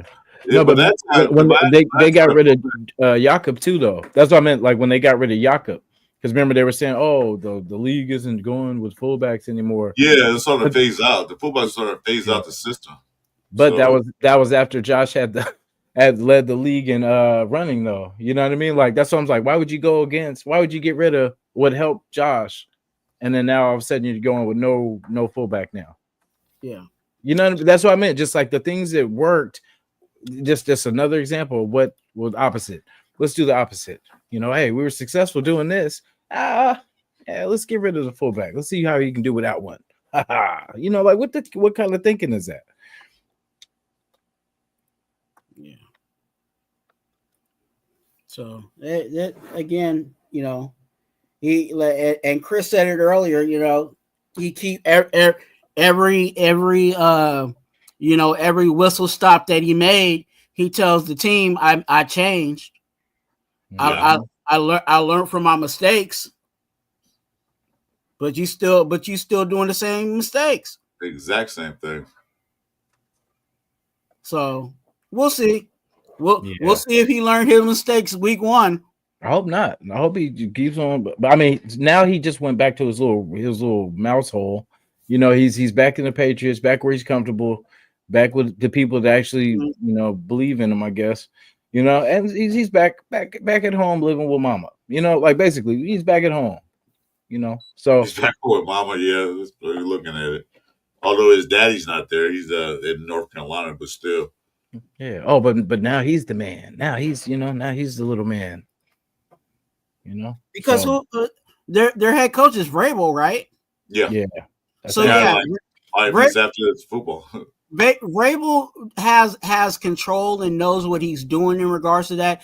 Vrabel's like, hey, I know what I know what I'm gonna be having my defense trying to do. You know what I'm saying? I just need someone to run my offense. And he knows that McDaniels can run that Patriot offense. So yeah. we'll see how it plays out. Again, you know, it will, you know, there is a benefit to, you know, McDaniels being McDaniels, you know what I'm saying? And we'll see how that plays out for them. But the McDaniels did great job when the Patriots, but yeah, remember he didn't run the team. Belichick did. Like you saying, Babel's going to run this team, so he's not going to have full control like he had with the Raiders and the Donkeys. He don't have that full control. He's not going to be the GM that picks other players that to pick. Who's in control of that? The GM and Weber. I'm probably saying his name today. Yep. So he don't have that. He don't have that authority to do that now. So he might be better off where he's at in a little cubby hole with his little blankie. You know, they can play. They can cause. That's and like Jason said, you know, it is the mouse hole, and in the mouse hole, there's comforts in the mouse hole. You know what I'm saying? In that mouse hole, it's even with Vrabel there, it's still the Patriot way. You know what I'm saying? And McDaniels knows, you know what I'm saying? He knows the Patriot way because that's all he's been successful in is the Patriot way. So, you know, him going back and being comfortable with the way, you know, the way that he was trying, and I think that was the other issue, was he was trying to force the Patriot way on the Bronco, whatever they called themselves. And you know what I'm saying? And he was trying to force the Patriot way on the Raider way. And it just did not work. But when he's over there, those guys are already, you know what I'm saying? Those guys are already programmed, you know what I'm saying, Patriot way. You know what I'm saying? So when he goes in there and starts yelling at them and doing all the Patriot way coaching stuff, they're going to think it's just another walk in the park. Exactly. Yeah, that's true. You know, he's he was trying to emulate his boss, Belichick, and how Belichick ran the team. Like I said, Belichick's a different person. He's a different animal. He can't do things exactly the same because I can't do the same thing Jason do. I can do the same thing Twan do. I can't do exactly how you do it. I can copy it, emulate it, but it won't be the exact same thing you guys do. That's what he tried to do. He tried to do exactly what Belichick did. Belichick was, like I said, a hard-nosed, old-school head coach, and what he said goes. It worked for him. But you can't come here as a fake copy dummy, and try to do the same thing. People are not going to respect you because you have no history of Belichick been in the NFL forever. Cleveland Browns and all that stuff. So he will get that respect from the players. Like, well, you've been a coach for a long time. Big dummy, this is your first go around. You have no record of being a head coach or anything of the nature. So we don't show same respect we're going to show Belichick. So you can't come here like that. Come in, earn my respect. You know, if you don't earn respect and I respect you, you can curse the one you want to. And not just like, I just little bunny out the other. But you can't come in there demanding things when I don't respect you. You see the point I'm making? Mm-hmm. That's what he tried to do. He tried to be a copycat of his old boss. Didn't work. Tried it twice. Didn't work. Yeah, oh goodness. I keep forgetting his dang name too, but his son was the OC for the last part of the season. Remember but his dad, I did not like his dad when he was, Chargers, all this kind of stuff. But it was the same thing with him. Oh, he's the offensive guru and all this, and I just couldn't stand that dude. It was who, Belichick's son? No, it's he was our OC for after we got rid of you talking about Norv Turner? Yeah, Norv Turner. When we got Norv Turner, remember they were like, "Oh, he's offensive." I couldn't stand that dude, and it's pretty much same results. His son. He was. No. His dad. When we got his dad, like that was the same story as like the McDaniels thing, because he was supposed to be this offensive guy, supposed to be better as an offensive coordinator than the coach, all this kind of stuff, and then he was trash. Oh, the Turners? Well, they had us different plays, but by then it was too late in the season to change anything. So they had to run some make dummies play calling. So No, I was talking about when he was their coach, Norv Turner. Oh, the Turner was garbage. Yeah, that's why I could stand that dude. And then when we brought him, that was one of the coaches. That was one of the only coaches. I was just like, anybody but this dude, man. Like, I was upset about that one, but it was hard to get behind, what's his name, Norv Turner. I understood the logic though. You know what I'm saying? We had Scott Turner as the offensive coordinator, and Norv was pretty much serving as a sounding board for his son. That's why when you looked up, when we watched the games and you saw, Scott Turner, you would see Norv Turner like, like right behind him, or, kind of like two seats over, giving him whatever he needed. So I there was a few weeks that I gave Scott Turner, some props, because our offense, even though it wasn't his playbook, he was just picking stuff out of there and trying to make it work. It actually looked somewhat okay. Our offense started to look like an offense, but again, it wasn't the full package, right? Yeah. But with the quarterback improvements, the only thing I worry about is, because I've been, seeing like everything that they kind of been working on, but I think people are going to kind of focus more in on either the running back, like as far as like the option and stuff like that. Because he can run, but I think people are going to bank on him tossing the ball rather than keeping it and running, because he's not Lamar Jackson. You know what I'm saying? So that's the only thing I worry about with the quarterback situation, and us mixing it up, is that teams are going to focus more on the pitch than the keeper. You know what I mean? So, because you definitely need balance with that, because you have to be believable that you have the ability to keep it and run too, instead of just everybody focusing in on they're going to give it to Genty. You know what I mean? And them just crashing out on Genty. Well, you talking about the Days team right now? Oh, I heard I have to go do something. Well, you got to realize that Geno Smith is able to run the ball. He can run RPO, so that I'm not worried about. Mm-hmm. I'm just worried about making sure the O-line protects Genty from getting smashed so much. I know he breaks tackles. That's what I'm worried about. But he was breaking tackles against boys. Now he's got to break tackles against grown ass men. That's faster, stronger than the college thing. But then I'm gonna go back to this. I think, and we talked about last night, Twan and JT and me and Jeff. I think Zamir. I'm not gonna call him Zeus yet, not till he proves himself. I think Zamir White is gonna have a better season than he had last year. For one, he's not gonna be the focal running back. He's gonna be the second, third string running back. I don't know where they're gonna put him at if he's still on the team. Two, Chip Kelly has a way to design plays to that particular player skill set. You know what I'm saying? Because he had two running backs at Ohio State. Each running backs were a little different from each other. But each time they got the ball, they ran different plays. If you go back and look at those tapes, they ran different kind of concepts.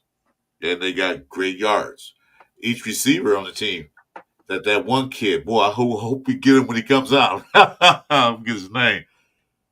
Had different concepts. The other receiver had different concepts. So he's gonna look at a player and what they do the best and design a play for that player. Not just 1, 3, 4, 5, 6 plays when he comes in. You know, so Zamir White might have a better season this year if he's still on the team than he did last year. Because last year, what was the concept? And then Luke gets the offense, run straight ahead. That's all he did. It was no running outside. Zamir White is not an outside running back. He don't have the ankles and the shiftiness to cut it outside. You know, Genty does, I think, I hope. Mozart definitely does. But not Zamir White. He's more of a north and south running back. So they're going to design plays just for him. Yeah, it's going to be good. Like, I want to see, there was nothing really, we didn't do nothing with the June 1st, all the hype that was behind all the June 1st moves and stuff like that, right? Nothing really. Yeah, so I still wanted to see another running back kind of get added to the mix, but I think teams are smart. They're going to keep on. See, we're the only ones that kind of give up things thinking we can replace it and get better. But, because when people are, like the Jalen Ramsey thing, like things that are, like, oh, the Raiders need to do this, like, I'm done with the hype. That's a trade. We got a trade. He's not, if they do cut him, fine, but they haven't cut him yet. You got to wait till after training camp, and then they start getting to the roster man cuts. Mm-hmm. That's where you can pick up players like that. You can pick up, not Jalen Ramsey, but you can pick up a running back that was cut from a team that didn't make the squad. Well, we can grab him now. He's cut. No contract. Don't worry about it. Especially a rookie. Yeah, we can pay him cheap. Yeah. So the June 1st cut was just basically to clear the cap space room. No team is going to cut players now because they haven't seen what they can do yet. Because the OTAs means nothing really to other teams because it's just helmets and T-shirts. That's all it is. When they put the pads on, when they start hitting, they start seeing that. Because you play football, Jason, right? Yeah. And Twan, you play football, right? I coached it. You have to put the pads on and helmet on and everything else? Huh? Have you wore the pads and the helmets and full gear? As a coach, yeah. Okay. He says a coach. I lit up some folks. You're athletic, man, in shorts and a T-shirt, man. You can do everything. Oh, yeah. But you put the pads on, a lot of things change. You're not as athletic. You are athletic, but you're not athletic on with the shorts and pads. Mm-hmm. So until that comes in fruition, okay, let's wait and see. June 1st cut, that just clears cap space. Get rid of guys you're going to get rid of anyway. But no teams really did that. So they did a cut before that. But let's wait till training camp. Let's wait till that roster cut down. Then you go see some players move all around the place. I wasn't always fat. No. Yeah, I gained some weight after my, like mid 30s, but yeah, I used to be a lot skinnier. You wasn't fat. You're not fat. I saw you in person, man. You're more like they call pleasingly plump. Hey, I appreciate that, man. Yeah, it sucks. I got a lot chunkier, got a lot slower. So, but but back then I was like, that was back when the Randy Moss era, To and all them. So like, I was kind of like, I wasn't no Randy Moss, speed or size, but I felt like I was kind of like To. I was hard to tackle. You know what I'm saying? Like I could break tackles and, you know. The dog. One of my favorite players was Steve Smith Jr. because that, being a shorter receiver, you kind of look to people that are kind of more but he was a dog. So that's why, like size really, because when people say, oh, you're too small, you think of people like Steve Smith that gave people work every damn day. So, you know what I'm saying? Shout out to those dogs. Chris Carr, too, wasn't that big guy neither, but he shows catching that ball like it wasn't nothing. So. Anyway, I'm gonna say this. I'm gonna ask Twan your opinion. Do you think Josh McDaniels know the Raiders' weakness on defense? Yeah, I would say so. Is Twan you freeze? I think no. Oh, I think no. I was just thinking about it because okay. There's this. This is what's confusing. And again, I said this last night, and I'm still on this because nobody's really talking about this. Like I think they really should be talking about this. The confusion is we don't even know what we're going to do defensively. True. We don't know if it's going to be Patrick Graham and letting just Patrick Graham cook, or is it really going to be Pete Carroll telling Patrick Graham what to do? We know that Patrick Graham is more of a cover 2, you know what I'm saying, type of defense, and Patrick Graham is a cover 3. Mm-hmm. So how are they going to? So McDaniels does know Patrick Graham, yeah, but he doesn't really know. He probably does know cover 3 because cover 3 is easy, for opponents and just whatever. But to really know what's going to be called or what's going to be, deployed, I don't think McDaniels knows all that. So McDaniels is probably preparing his players for Patrick Graham, but he's also teaching if it looks like it's going to flip to cover 3, we're going to have to go a different way. So yes. I think he does, like I said, to answer the question correctly, I think he does know. It just depends on if it's really Patrick Graham or if it's really Pete Carroll. And we don't even know that. I'm waiting for, for the Raiders Voltron, you know what I'm saying? All the guys that got 50K subscribers and everything else to give us the answer, because obviously they have every other answer, but they don't have that one. Yeah, because you got to remember that Big Dummy did bring Patrick Graham over to the Raiders. So, but to your point, this reason why Pete Carroll talked Patrick Graham in the stand, because he saw what he can do. Because Patrick Graham didn't make all the defensive call like he wanted to, because when McDummy left, the defense changed a lot. You saw a lot more different schemes in the game, because when he was there, it wasn't that many changes. So Pete Carroll's a coach that let the other coaches coach. Your job, you call offensive plays. That's what you do. You relay it to me, and I'm like, you know what? Okay, fine. You make defense calls. Relay it to me. I don't think that's going to work in this situation. Why don't you try this one? Okay, call that. That's what Pete Carroll coaching style is. He let the coordinators coordinate. That's what they get paid to do. So, why I'm asking that reason, because McDermott did bring over Patrick Graham from where he brought him from, that you think he knows his tendencies. That's the point I'm trying to make. Yeah. Rock, that's a good thing. That's definitely a good thing. It's better because we need it. Sorry to cut you guys off. No, he said why does Mark Davis keep selling parts of the team, and what's he doing with all this cash? Over $500 million in cash. Get his haircuts. He's got haircuts. He's got bowl cuts for life.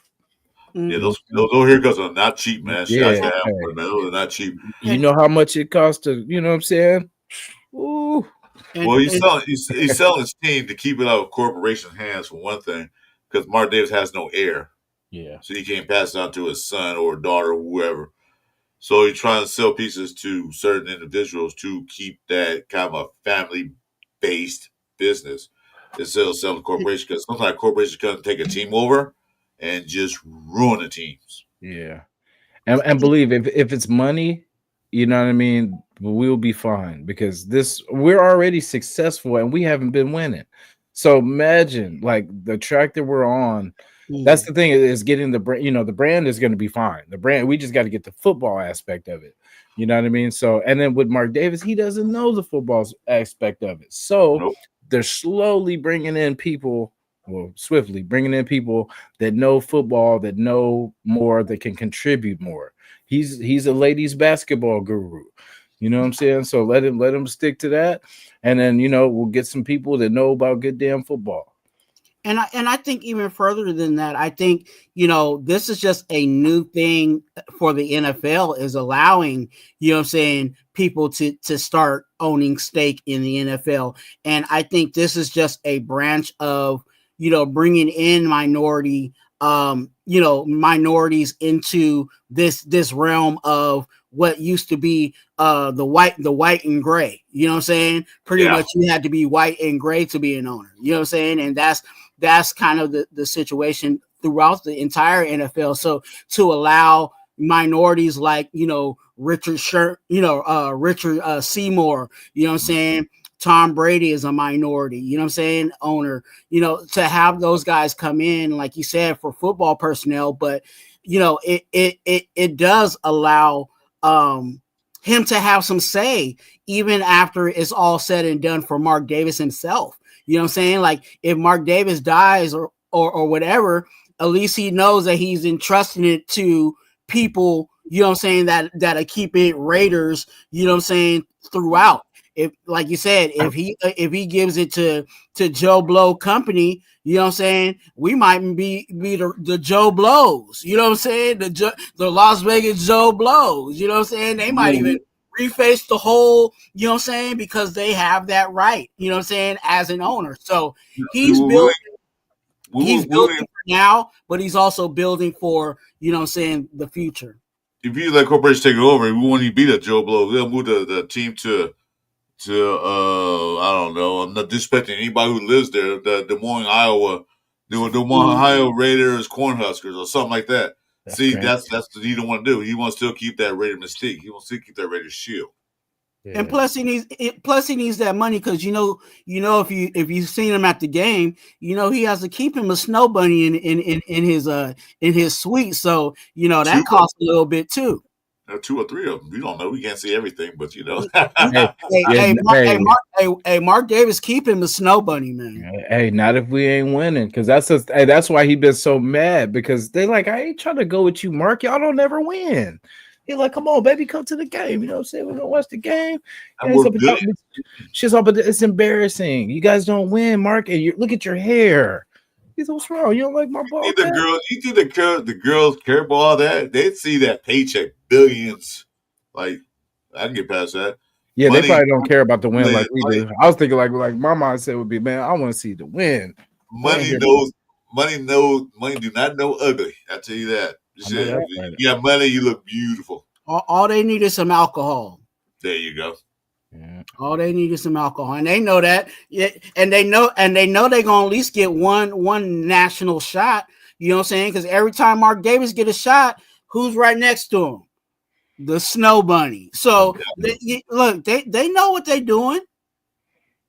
They know what they're doing. Looking like He-Man.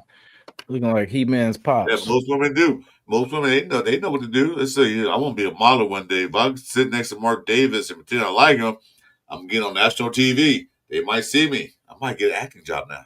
So they know they're doing. He might have smarten up. Smarten up.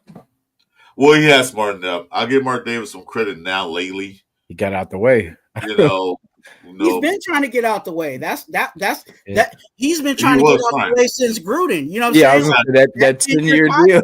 He was like, hey, Go ahead and do your do it. thing, Gruden. Do I'm everything. go ahead and handle the money over here. You go ahead and, you know what I'm saying, handle football. He's been trying to do that, but he didn't have, you know, obviously that was a demise, the email situation, but he's been trying to do that. So I'm glad that he's, you know what I'm saying, what his method is it seems like if we can get some longevity out of these coaches, you know what I'm saying, then we'll be okay.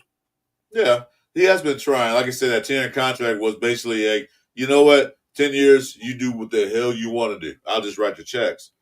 It kind of worked out a little bit, Mhm. but then all that crap happened, like we said earlier.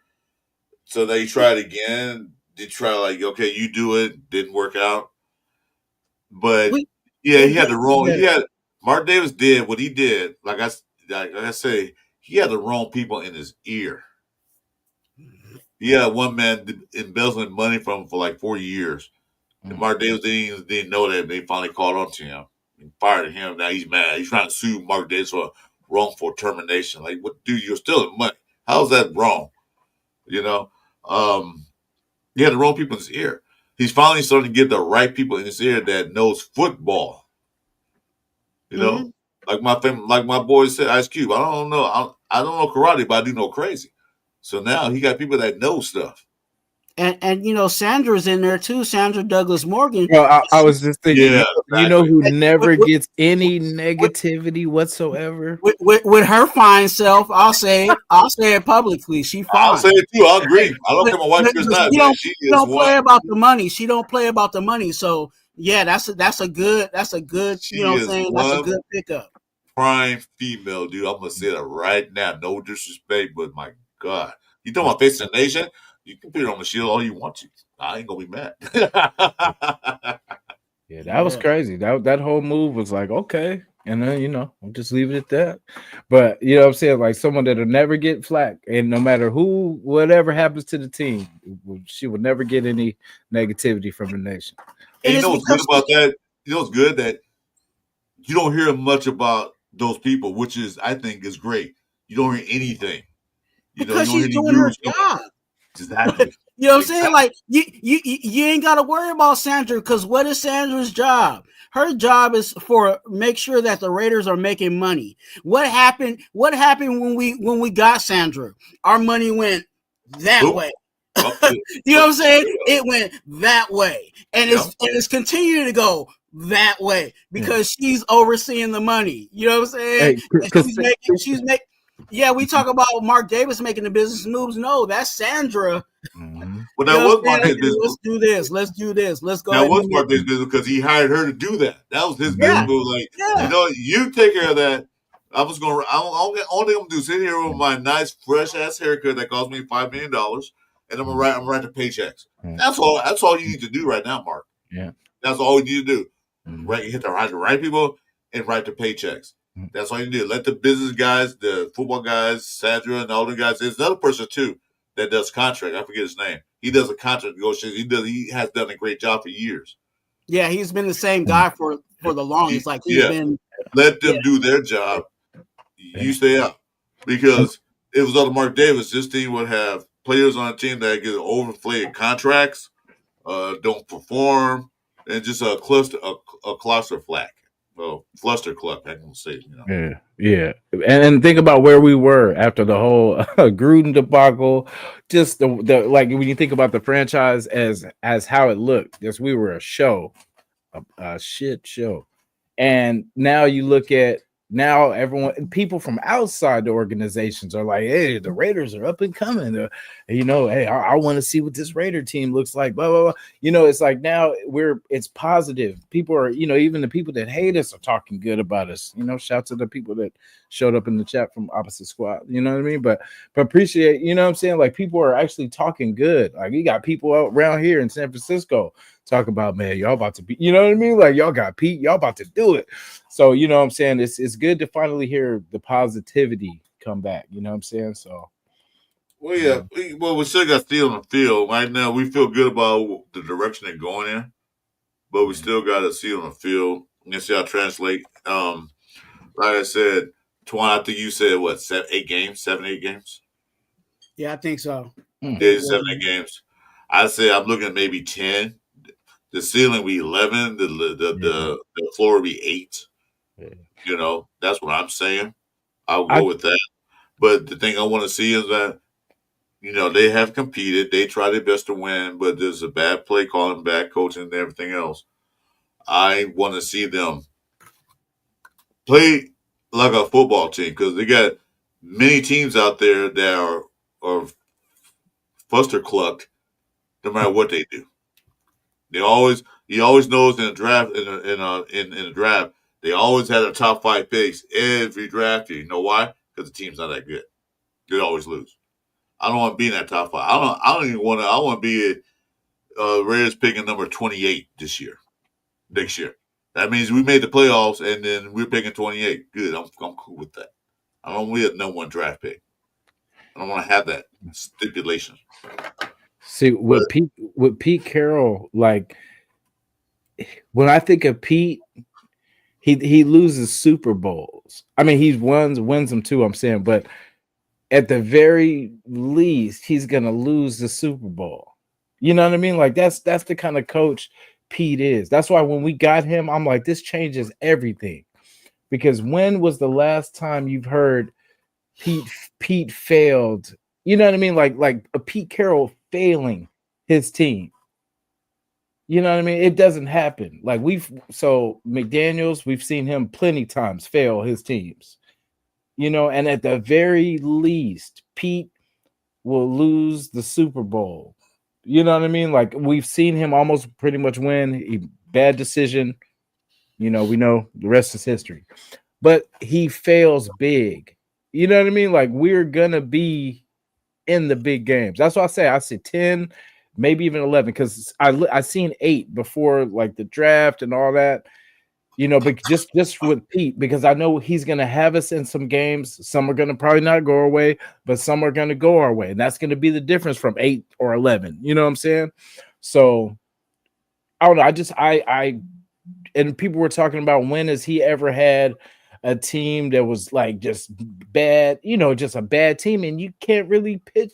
There's not a moment. He had bad teams when he first started coaching. That was the Patriots, but no. I mean, it's like character bad, like where character struggles and all this. I can't remember a time. You know what I mean? Like Pete's pretty much put together good character people. They get it done. You know what I mean? I like Frank Weber's comment right there. Frank Weber, Mr. Weber. This one. Yeah. Okay.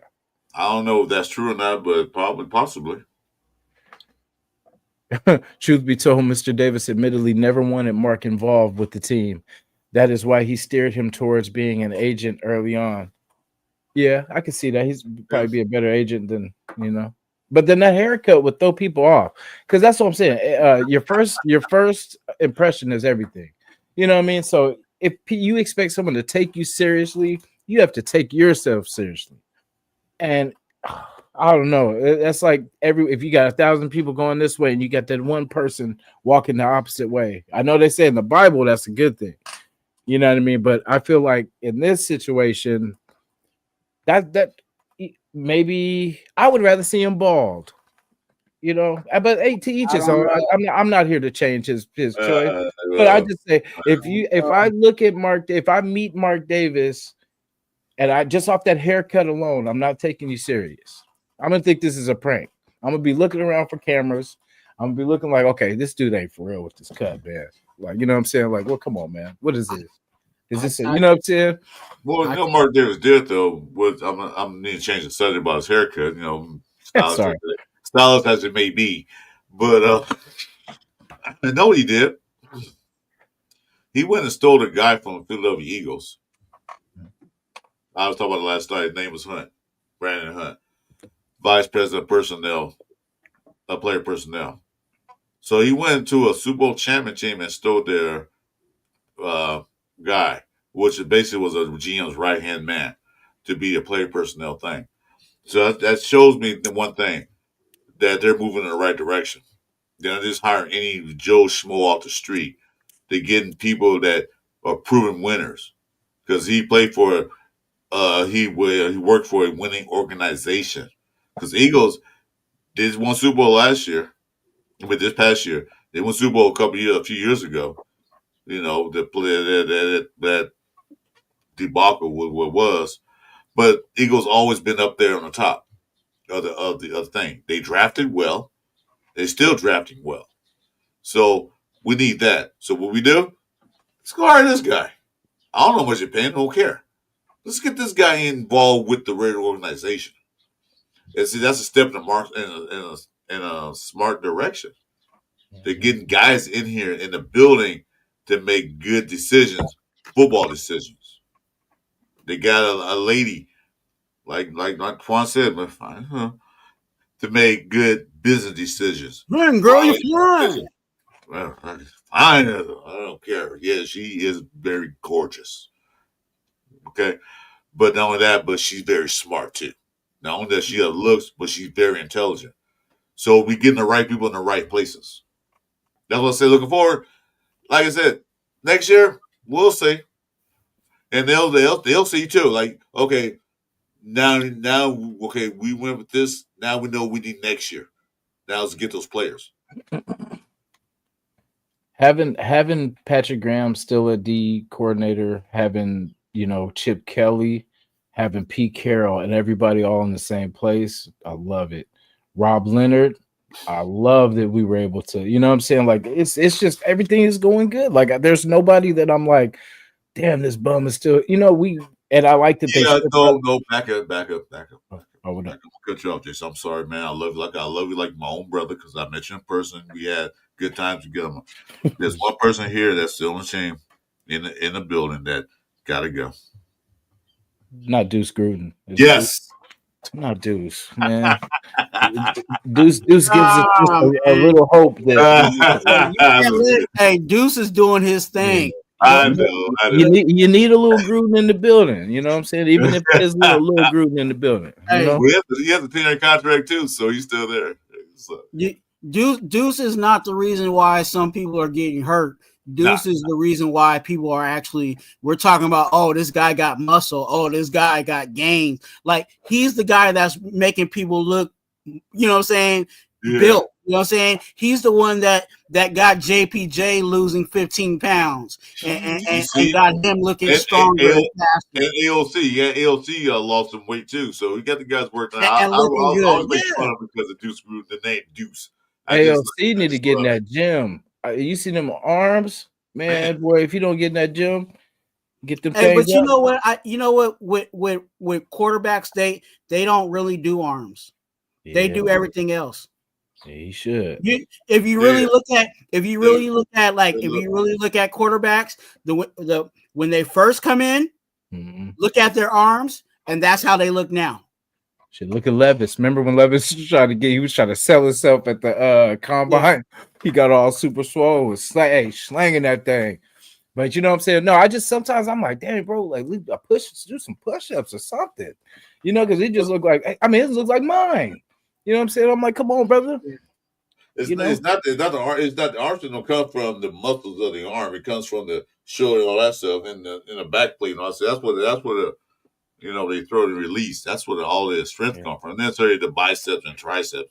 Yeah. The action will slow the passion motion down if you got big ass muscles trying to throw a ball. It will slow you down.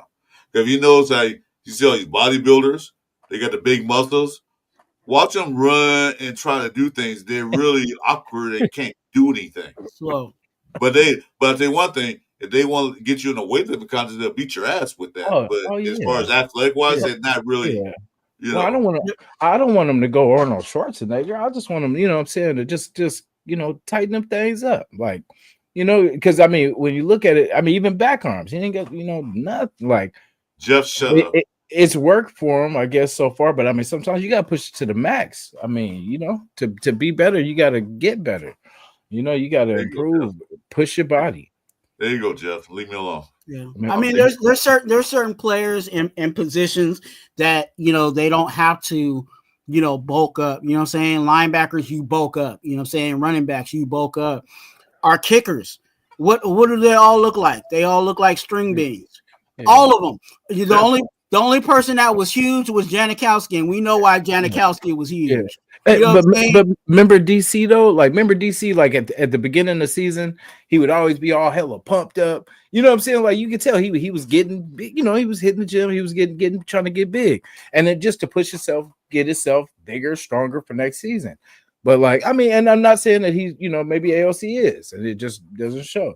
But with DC, you would see he would blow up. When he would do those throwing camps with the guys and shit, you would see that he'd been lifted, getting bigger.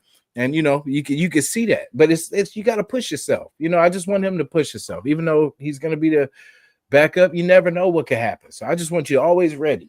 Always ready, and take nothing for granted. What I mean? Do everything now so you don't have to regret it later. That's my thing now, because I did a lot of that. There's many things I wish I had did, but I didn't. So I just, for everybody that's in the opportunity now, do it now so you don't have to live with regrets of what you could have did, should have did.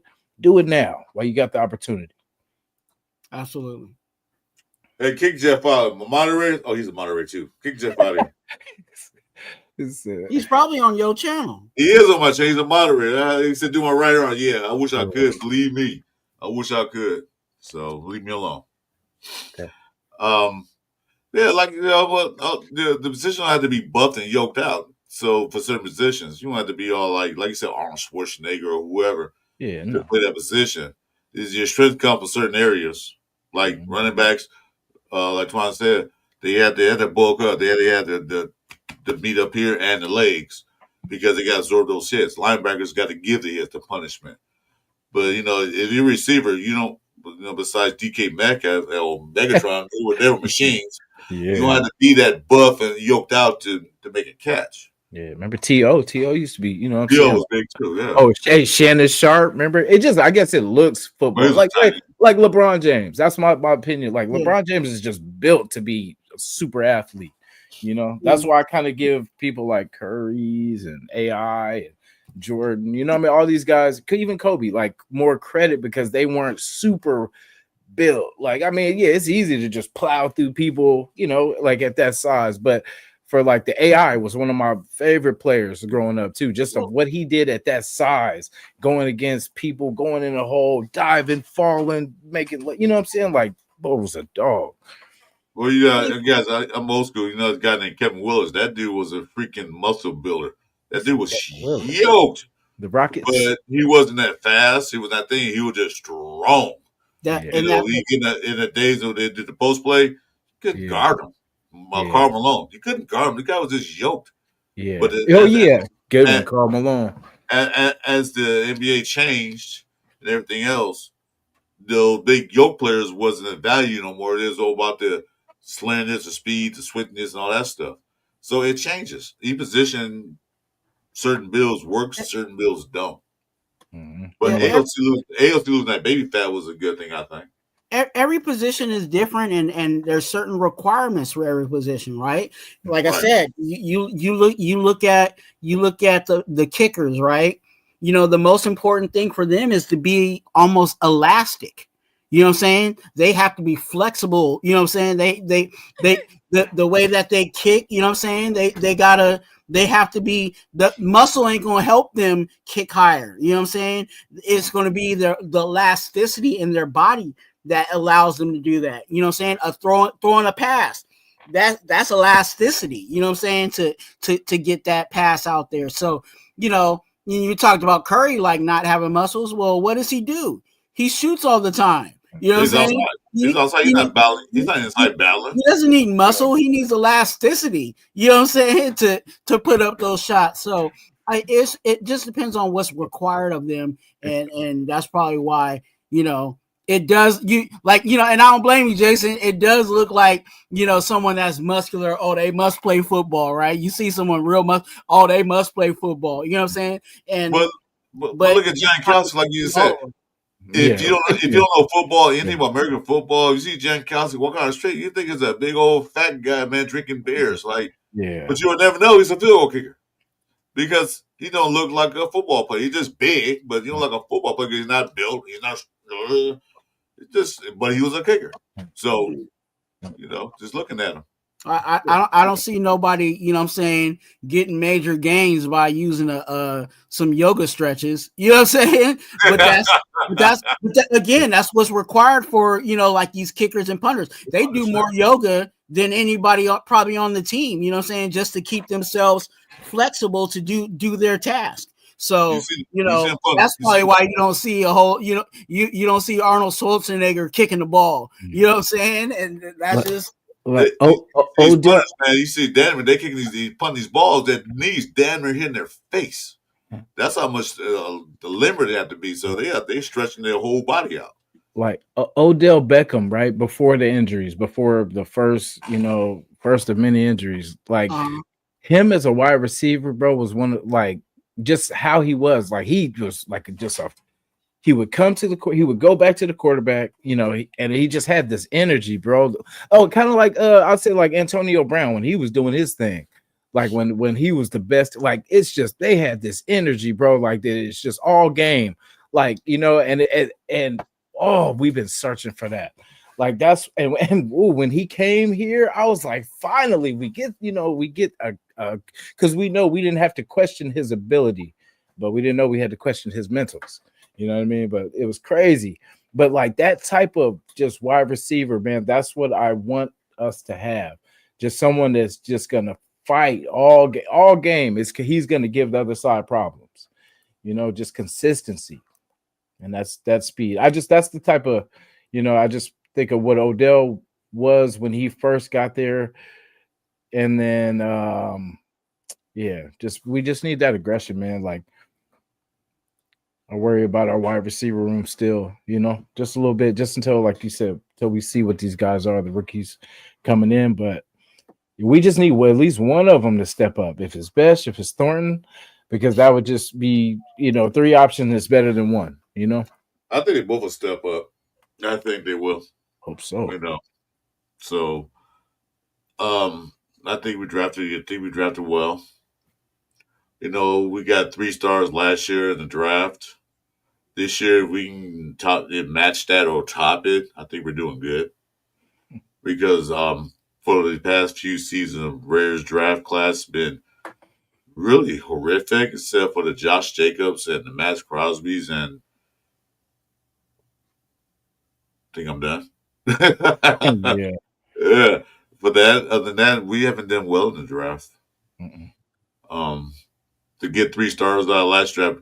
Granted, that Glaze was a star because Mumford got hurt, so they put him in there, and then Mumford got healthy, and Mumford couldn't get back in. Yeah. Do we still have Mumford? Is he still on our? He's still on team. I had high hopes for Mumford, just thinking that he was going to develop and then just last year he was every time he got in the game he got hurt. He's on the bubble this year. Yeah, he is. Yeah. Does Wagner stick it out? Does Wagner? I heard he was. I don't think he fits the system. They said they had him working at, I feel like, guard last time I heard. They said he was doing pretty good at that, but like I said, shirts, shorts. Dalton Wagner is the great white hope. That size, though, you know what I'm saying? That's what I'm saying. That size, we gotta.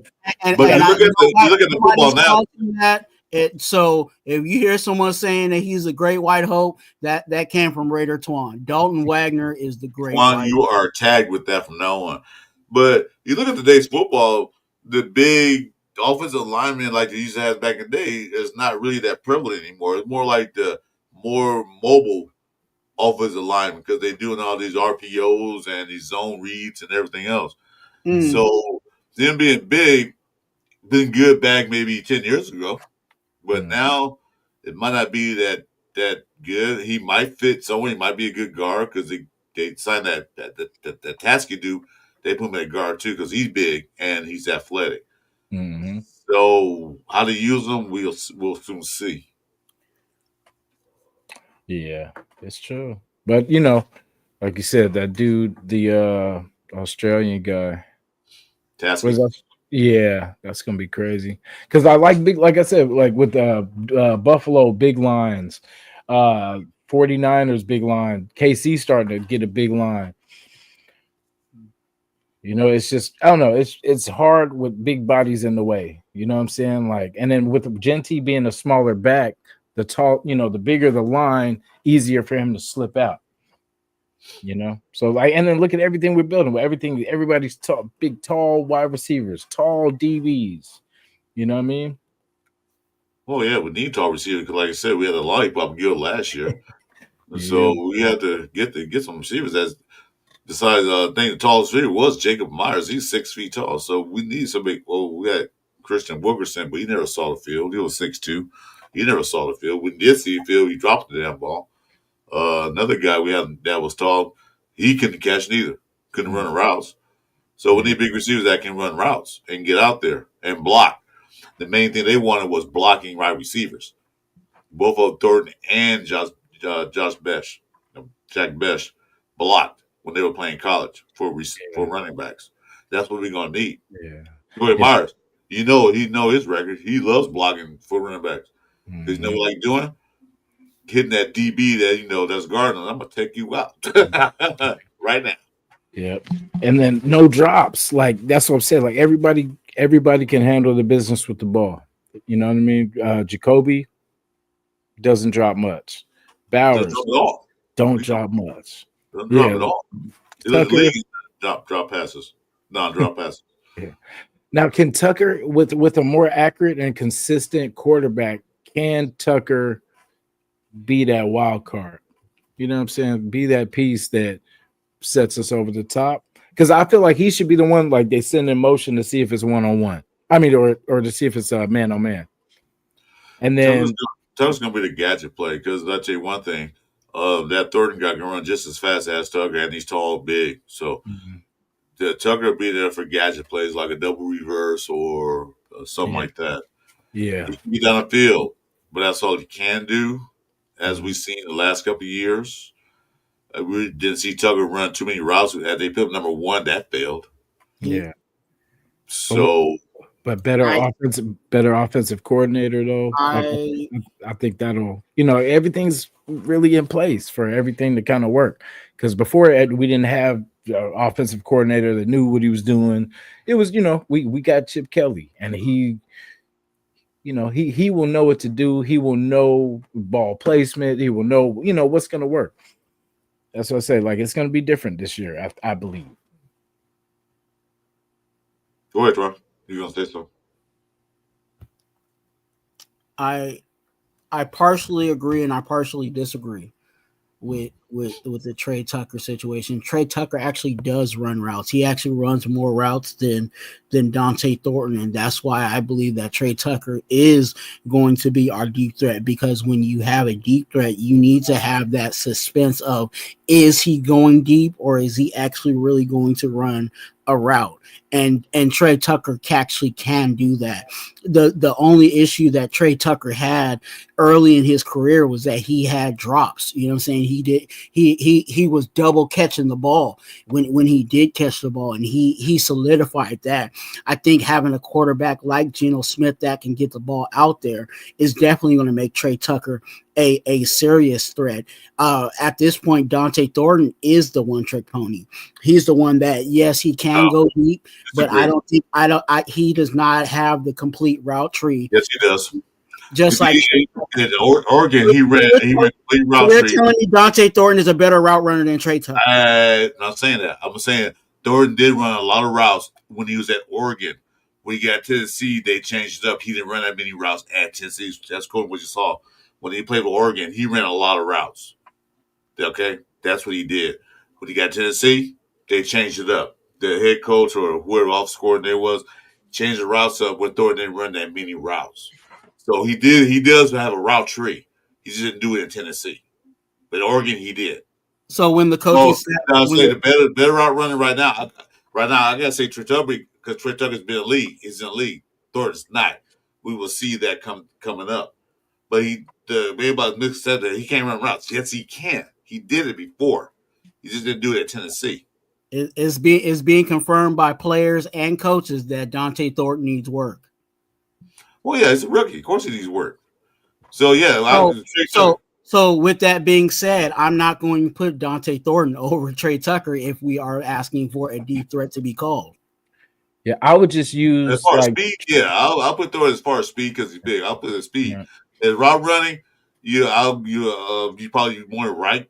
Trey Tucker probably had that advantage over him running routes because Thor didn't run that many routes in college. But as far as speed, I mean 4.3 plus 4.4, yeah, he can run a straight go route. Boom, we gone. And plus the size and everything will give him that advantage over Trey Tucker.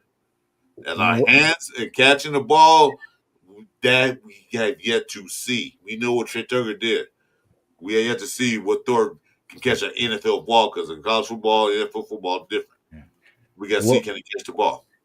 what helps the quarterback though, like more, like Trey Tucker as it used as screens and like I said, trying to check if it's man or if it's zone, or is it more helpful for a 6'5" receiver, going down the field? Because like I said, with Trey Tucker, they have to respect his speed, so they're going to have to keep eyes on him. That way, Thornton can get open down the, you know what I mean, and that's an easier target than trying to get it to a five. I don't want to disrespect his size, but 5'11", Right. whatever size, 5'10". Okay, so I was trying to be nice, not, but 5'10", and but it's if you could use him to keep the defense honest, like Trey Tucker, like on those jet sweeps or like those screens, and then fake to them, and then Thornton's down or anybody, Bowers, whatever. But I feel like it's easier for the quarterback to get the ball to 6'5" receiver than it is to a 5'10" If receiver. they both on the field, I don't know if you guys agree or not. If they both on the field at the same time, that could be a defensive nightmare. Exactly. That's what Because I'm you saying. don't Like, know who's going to run. You're going to run an out pattern. Who's going to run? You're going to run it. The dig route too. Which one? Like you mhm, said, Trey Tucker run better routes. Then you got to respect that. But then, like I said, he can like pull up and go down deep. Thornton don't run probably as many routes as Trey Tucker does. I agree with that. But then you got like, what's he going to do? He's 6'5". He can go right down the middle of the field and just catch a fade pass, a that behind part. the shoulder catch. Yeah. So if they both on the field at the same time, and then you got Bowers there, then you got Jitty sitting back there. And if you got three wide receivers, you got Best or Myers pick your poison. Yeah. Chip Kelly's got it good. That's a defensive nightmare. What Chip. do we do? If we play in the box, if we put 8 man in the box and stop Jitty, shit, these guys are gonna run a muck out there. But then we go cover 2, cover 3. Jitty might get the ball and run for another 30-yard touchdown run. So I'm happy with the problem we have. This is a good problem to have. Hmm. Mm. And I We got definitely. speed, we got height, we got a running back that hope he performs like we want him to perform. We got the best tight, one of the best tights in National Football League. I can't say he's the best yet because it's only a second year coming up. Was they perform this year? Mhm. So I like this problem. This is a good problem to have Mhm. because we didn't A- have that problem last year. yeah, at all. AOC's best game, I feel, was that game against the Chargers where we put that 63 on them. But you know what I'm saying? But remember, Tucker had 2 touchdown passes and or two pass receptions or touchdown receptions. And oh, beautiful route, beautiful passes. And I just that gave me, hope for him, as a wide receiver. But I feel like, to be fair to him, he never had consistent quarterback play to get him the ball. You know what I mean? So Twan, I hope you are right, and I definitely hope it's Yeah, a little bit of everything. Where like we're sprinkling him down the field, But I love using him as a threat too because they do have to respect him, and he's good enough to, if we need to use him as a worst case, you know what I mean. We could get it to him because that should be a check down at the worst case, like him getting open, like at Mm. somewhere underneath. So if whatever we're looking for downfield is not open, then okay, bam, Trey, do your thing. Woo. but You know what I mean? Like at the very least. the thing is, he'll be open. He'll have the cornerback the DB beat. Hmm. Have a 3 yard, 2 yards cushion. Hmm. The problem was he had to stop and wait for the ball. Yes. He had to literally like go back and wait for the ball. And, It flew and up in the no, air. yeah. So I mean, it's been proven on tape. You know what I'm saying? We've seen so many times where, the play's been down, and Trey Tucker is 5 yards. You know what I'm saying? Ahead of it, he got his guy beat by 5 yards, but the ball never got there. right. Or we'll see a quarterback throw it to a tight, whatever tight end we got. But then when you pause the tape to really see who else was open, Trey is like is open way down the field. You know what I'm saying? So he's proven that he can stretch the field. He's proven that he can beat his defender. You know what I'm saying? So it's not a situation of that. Now, yes, the measurables of Dante Thornton. Yeah, if you're telling me a 6'5" jump ball option as a deep threat, yeah, that looks more appealing than Trey. But I think he has to develop the other parts of his game a little more to be that real threat. Because again, along with the defensive side of the ball, defenses are expecting for you to do something. But one of the worst things that you can do for a defensive person is to have them guessing. Exactly. And right now, you have to guess with Trey Tucker. You don't know if he's going deep or he's going if he's doing a deep end. You know what I'm saying? That was the whole dagger. That was the dagger play that we were running a lot of the times. They would have one person streaking up the field, and then the other person would be the 20-yard end. You know what I'm saying? And that's a route. But again, you have to run that route. And there was times where Trey Tucker was that guy that ran that deep end. So there's a lot of things that can happen with this offense. And like you said, Chris, there is a lot of optimistic voices with this. It makes it even more confusing, like you said, to have a Dante Thornton with that speed and Trey Tucker out there at the same time. I hope Chip Kelly is looking at this if he is looking to dial up some deep passes. He just came out of his cave. I've been seeing him a lot more lately. There's so many options that he can run that's what I say. This is the great problem to have. Like I said earlier a while back, when they finish the draft, Chip Kelly's probably sitting in his office like an evil genius, like, look what I got here to play. We got a lot of tools. We got a lot of toys now to play with. The more toys the boy has, the happier the boy is. Chip Kelly got a lot of toys he can play with because he's going to specifically design plays for these certain players. Like I said, I agree with you, Twan. But the only thing I was disagreeing with you that Thornton did run more routes than Oregon than Tennessee. Of course, he has to learn. He's a rookie. He's going to learn some route running in the NFL, some serious route running. Most guys do, some guys don't. But he's going to learn. And one of the big him and Trey, they're going to push the envelope with like the deep ball. They're going to push the envelope, and so that's good to have. The inside route running, all that stuff, and thing that's Jacoby Myers and that's Josh Besh's job to run the inside routes and allows them out hook patterns. And that's their job, to do those clutch catches, those 10 yards, 15-yard catches for a first down. That's be their job. But then when we didn't have a deep threat, everybody was playing on the line. We didn't run a game. Everybody was on the line because there's nothing we can do. All we can do is pressure the quarterback a little bit. And say guard Mitchell's name, guard Mitchell, and you panic and throw the ball away. Now we don't have that anymore. I don't think we do. I hope we don't. Yeah. See, that's the thing. It's the PTSD from not having this thing. The simplest thing like quarterback, like that's the main piece. And then it's like you could start branching out, getting pieces here. But for the longest, we've been talking about this, getting a quarterback. And then I believe we do have a good quarterback with Geno. And, with the weapons that we have, it's just going to see because they're young, but if the core, because think about like how you guys said, like basically their jobs for Thornton and Trey Tucker is to get Bowers and Jacoby open. You know what I mean? Stretch the field so they can be open underneath, and they got yards after the catch capability, so they can do that. Until they can kind of develop into that, dependable, target. But that's their goal because you have to respect the speed because once you get beat over the top, it's over. All you gotta do is catch the ball after that. The one thing Red's got to do is develop these guys. That's what they got to do. Mm-hmm. That's I like that they took a chance with 2. You know what I mean? So that means because we haven't had consistency with drafting our own and them developing into guys. We've always had to buy them, get them from other teams, and get them for you have to rent them. Yeah, out for a couple of years. pretty much get a free check. Yeah, they rent them out for a couple of years, and then what was that guy? Blah blah blah blah. I forgot his name. He did good with us. When Carr was there.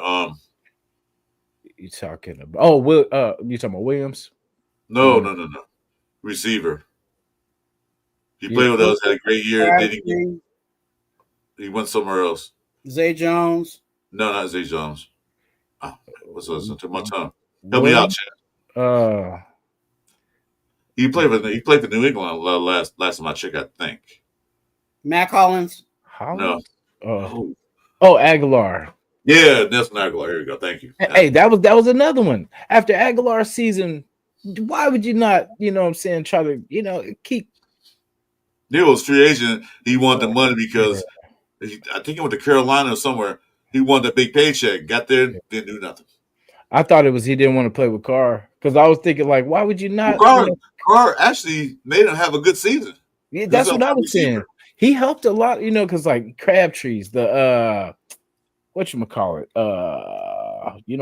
Coop too. But I mean, so somebody more, like he Zay Jones got the bag. Yeah. Oh yeah, sure. Yeah. Yeah, we'll talk about him, but you're right. Carr made Zay Jones look great. Yeah, and he got paid. Oh, that was beautiful. And that's what we do. We bring a guy in for rent. And Brian Edwards, a year 2 contract, make him like all-star. Yeah. They go somewhere else. He made Brian Edwards look like that guy. Yeah.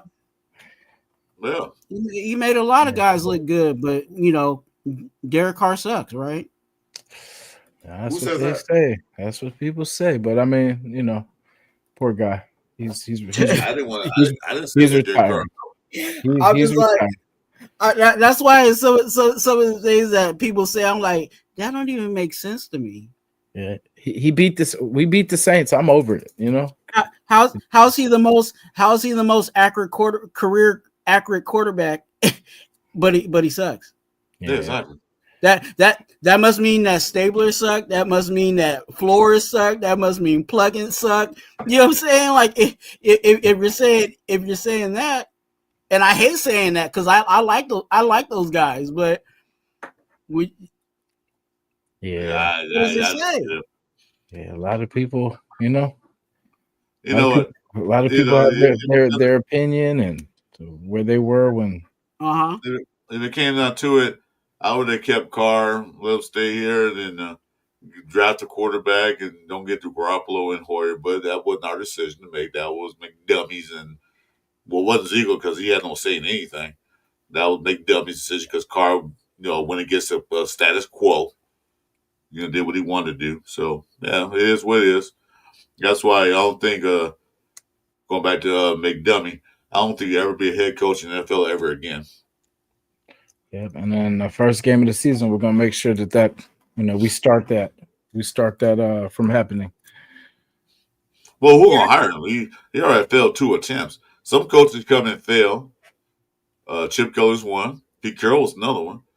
Mm-hmm. They failed, and they went back to college and had a successful career. Nick Saban was a head coach in the NFL. People failed to realize that he failed. Went back to Alabama and won some national championships. I mean, sometimes some coaches can coach NFL, some coaches can't. He's going to stick around and see if Vrabel makes it or not, because then he's going to try to slide into that spot. Coach. I know it. I like because he's coming back because he's familiar. Like I said, back in his little mouse hole. Mm-hmm. I doubt he'd be a head coach of the Patriots. I think so. He's gonna try. That's why he's back. I feel like he's gonna linger. He's gonna linger around and see what Vrabel can do, and if not, then I think he'll. God, I hope so. He'll become head coach of the Patriots, man. I know Jeff probably say yeah too. I hope he doesn't become head coach of the Patriots. You have to factor in when Bill was on his way out. McDaniels was the guy that he was grooming to be that guy, but then McDaniels took off. Jump ship. He jumped ship before he got crowned the you know what I'm saying, crowned the title. Because that was Bill's guy. You know what I'm saying? Bill said, "Hey, McDaniels, you my next guy up." You know what I'm saying? He was like a daughter. He was like a daughter to Bill. So if Vrabel, you know, and I do like Vrabel, but if Vrabel fails, then McDaniels is right back into, oh, the son is back. That's true. That's a possibility. I hope that happens. But then Belichick left, and there was some kind of stipulation that made Mayo the head coach. I think that wasn't going to last long, because anytime you fire a head coach 5 minutes after the game ends, then you know you won in the first place. He's the wrong complexion. Was that the Pierce? Was that the same as like the Pierce move for us? That was a little more. They gave him a couple of days in the press conference. I think it was suck, but no. But they fired Mayo 5 minutes after the game ended, so that was telling you that they really didn't want him anyway. Yeah, they were like, "Hey, we're gonna let him finish, and as soon as he's done, get the keys. Get the keys." Couldn't get to the locker room fast enough before he was fired. Like, damn, he's walking back to the locker room. You're fired. They said your key card don't work no more. So your parking pass is expired as of right now. Yeah, security out the building. And it wasn't his fault either. That's you know what I'm saying? Mayo didn't do anything to really, you know what I'm saying, lose that team or whatever. That team wasn't good in the first place because you had Drake May, and that Drake May didn't have that offensive line sucked. You know what I'm saying? Like, no receivers. What did he really do? Yeah, you got a rookie quarterback with a bad offensive line, and you're expecting for them to win games. No running game, no receivers. So yeah, what can you do? I'm like what situation we were in, but theirs was a little worse. Yeah. Well, you know, like I said, they won the first place. There's some stipulation that Belichick had and all things they signed. I don't know. Not a Patriots fan. You can ask Jeff for that. He's a Patriot fan. That's what I heard. Ouch. No, I was like, I'm waiting for the kids to be still in here to comment on that. He's typing now. He's like, these mother effers. How dare you? He's an undercover Patriot fan that says the Raiders have, you know. Ooh. Yeah, but it's going to be an interesting season. Everybody's expecting so much. My expectations not as high as it was when they hired AP, because I thought we'd live off that 2023 end of season, maybe roll into the next season. So I was high on that. Yeah. This year I'm not, because I see what the Raiders are doing. You can say rebuild. You want it. I don't say rebuild. I think retool is the word I want to use. Not rebuild, retool. Take some things that went wrong, because Pete Carroll was sitting on the sideline for a year, and you know what? He watched every team, every game. The man. Football his blood is made of football pigskin. It's in his blood, and I'm sure he's sitting there hurting. Like, God, why? You know, I wish I was there. I could fix it, because he probably saw what teams were doing wrong, not just the Raiders, but other teams too. What they needed, and people immediately came in there, told Patrick Graham to stay, because Patrick Graham didn't sign that extension when AP was here. He said, nah. Because what's the coordinator's most prized possession to have? And you guys just said that with McDaniels, to be the head coach. Nobody's going to hire you as a defensive or offensive coordinator when your defense like the bottom of the league, or your offense like can score more than 20 points. Nobody's going to hire you as a head coach. So that's why Patrick got to sign an extension. I was like, well, we suck. I'm going to just, play this out and I'm done. Pete Carroll come here and say, man, why don't you just stay? So he signed the extension. Because Pete Carroll sees something Patrick Graham that, you know what, we can work with this. So he signed the extension. Chip Kelly, same way. He came over because they tried to get Chip Kelly to be offensive coordinator before they got Getsy. He didn't even answer the phone. I said, no, I'm not going there. I want to be chance head coach. Well, I'm going to go for a team that's kind of disorganized. That's my chance of being the head coach in the NFL again. So Carroll come. Now his chance to look better now. Carroll's going to be here 3-4 years. Maybe my chance to have a good offense and slide up in the round. If not here, just somewhere else. You see what I'm saying, Antoine? Yeah. Yeah. So that's why the team's built. Built this way. So Chancellor McDaniel, like you said, getting a great job. If he messes up, very good. Chancellor Chip Kelly being the head coach when Pete Carroll leave, very good. Same to Patrick Graham, getting a coach here or being the head coach somewhere else. Because remember, he had interviews for head coach, but like I said, probably the wrong color skin. But he had chances to be head coach somewhere else, and that's what they want. That's their opportunity. Yes, sir. And Geno Smith is going to pick up where Jason Campbell picked off, or where he left off, y'all. Jason Campbell, I like Jason Campbell.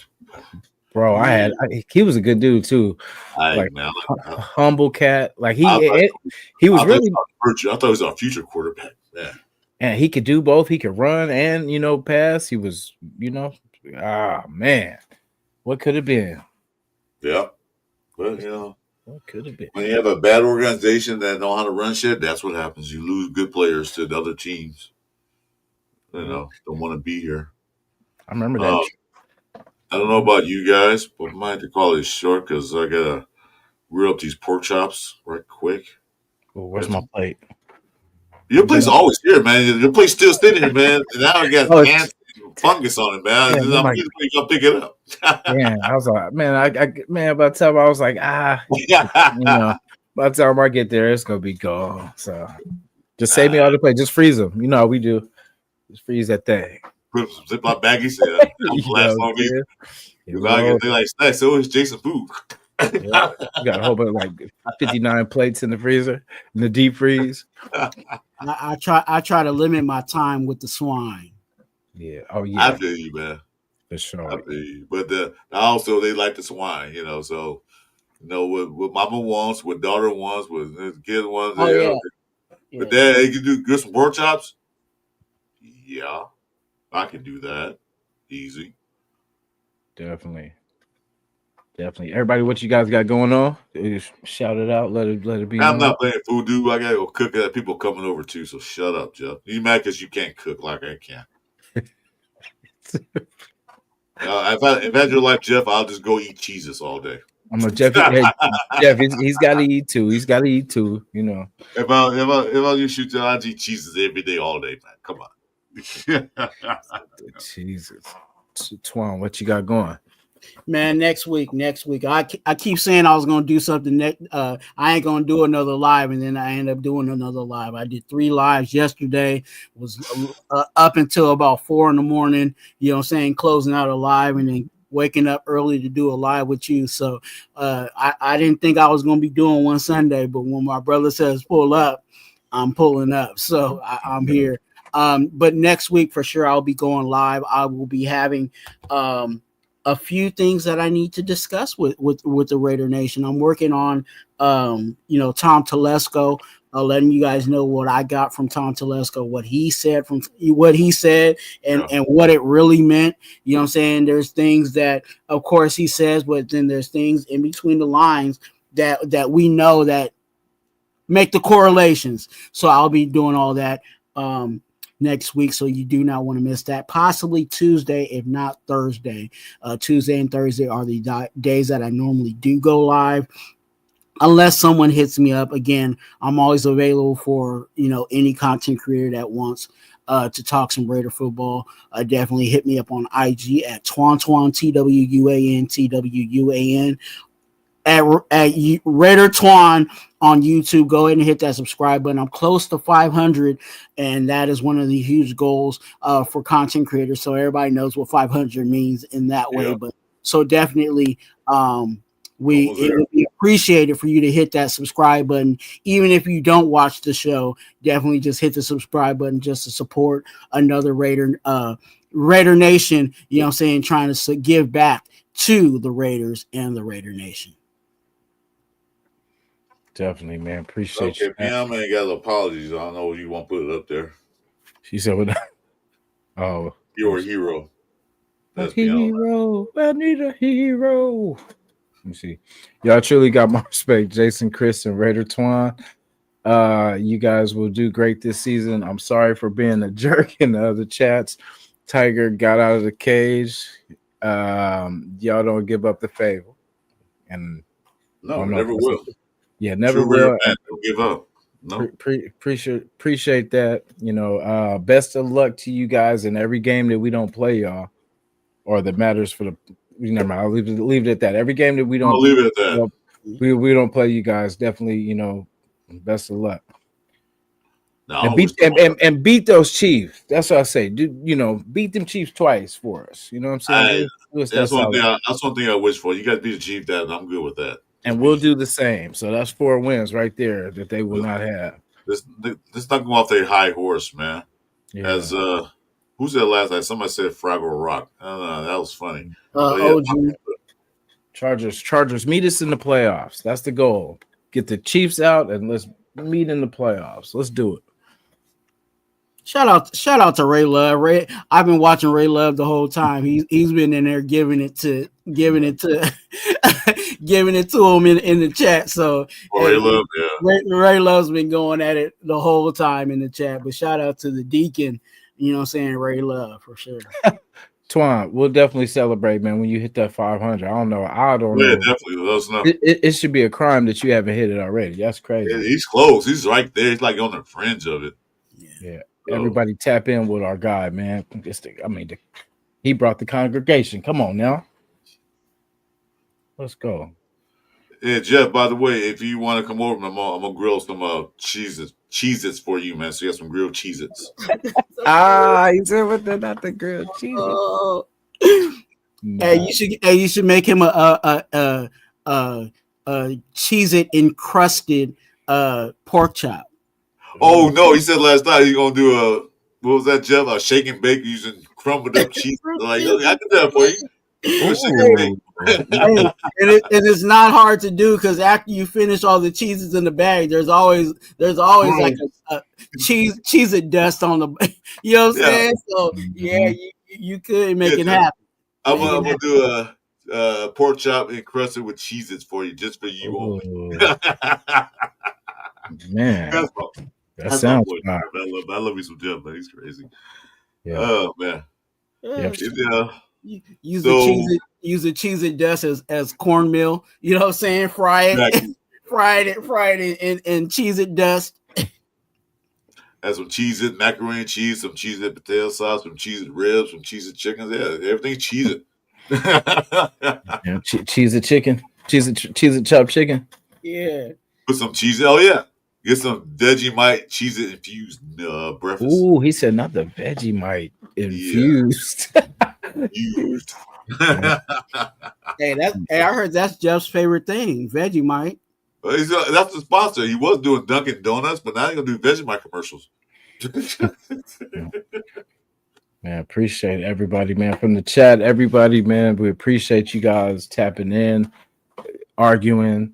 You know what I'm saying? Going back and forth, showing that team spirit. We love that. You know what I'm saying? So I can't wait till it's real. Until, you know what I mean, we get ready for these games. But until then, we got y'all, man. We're gonna go through these struggles together and we're gonna shine together. So Chris, Juan, appreciate you guys coming. Raider Nation, can't do this without you. We love you guys until the next time. And we out.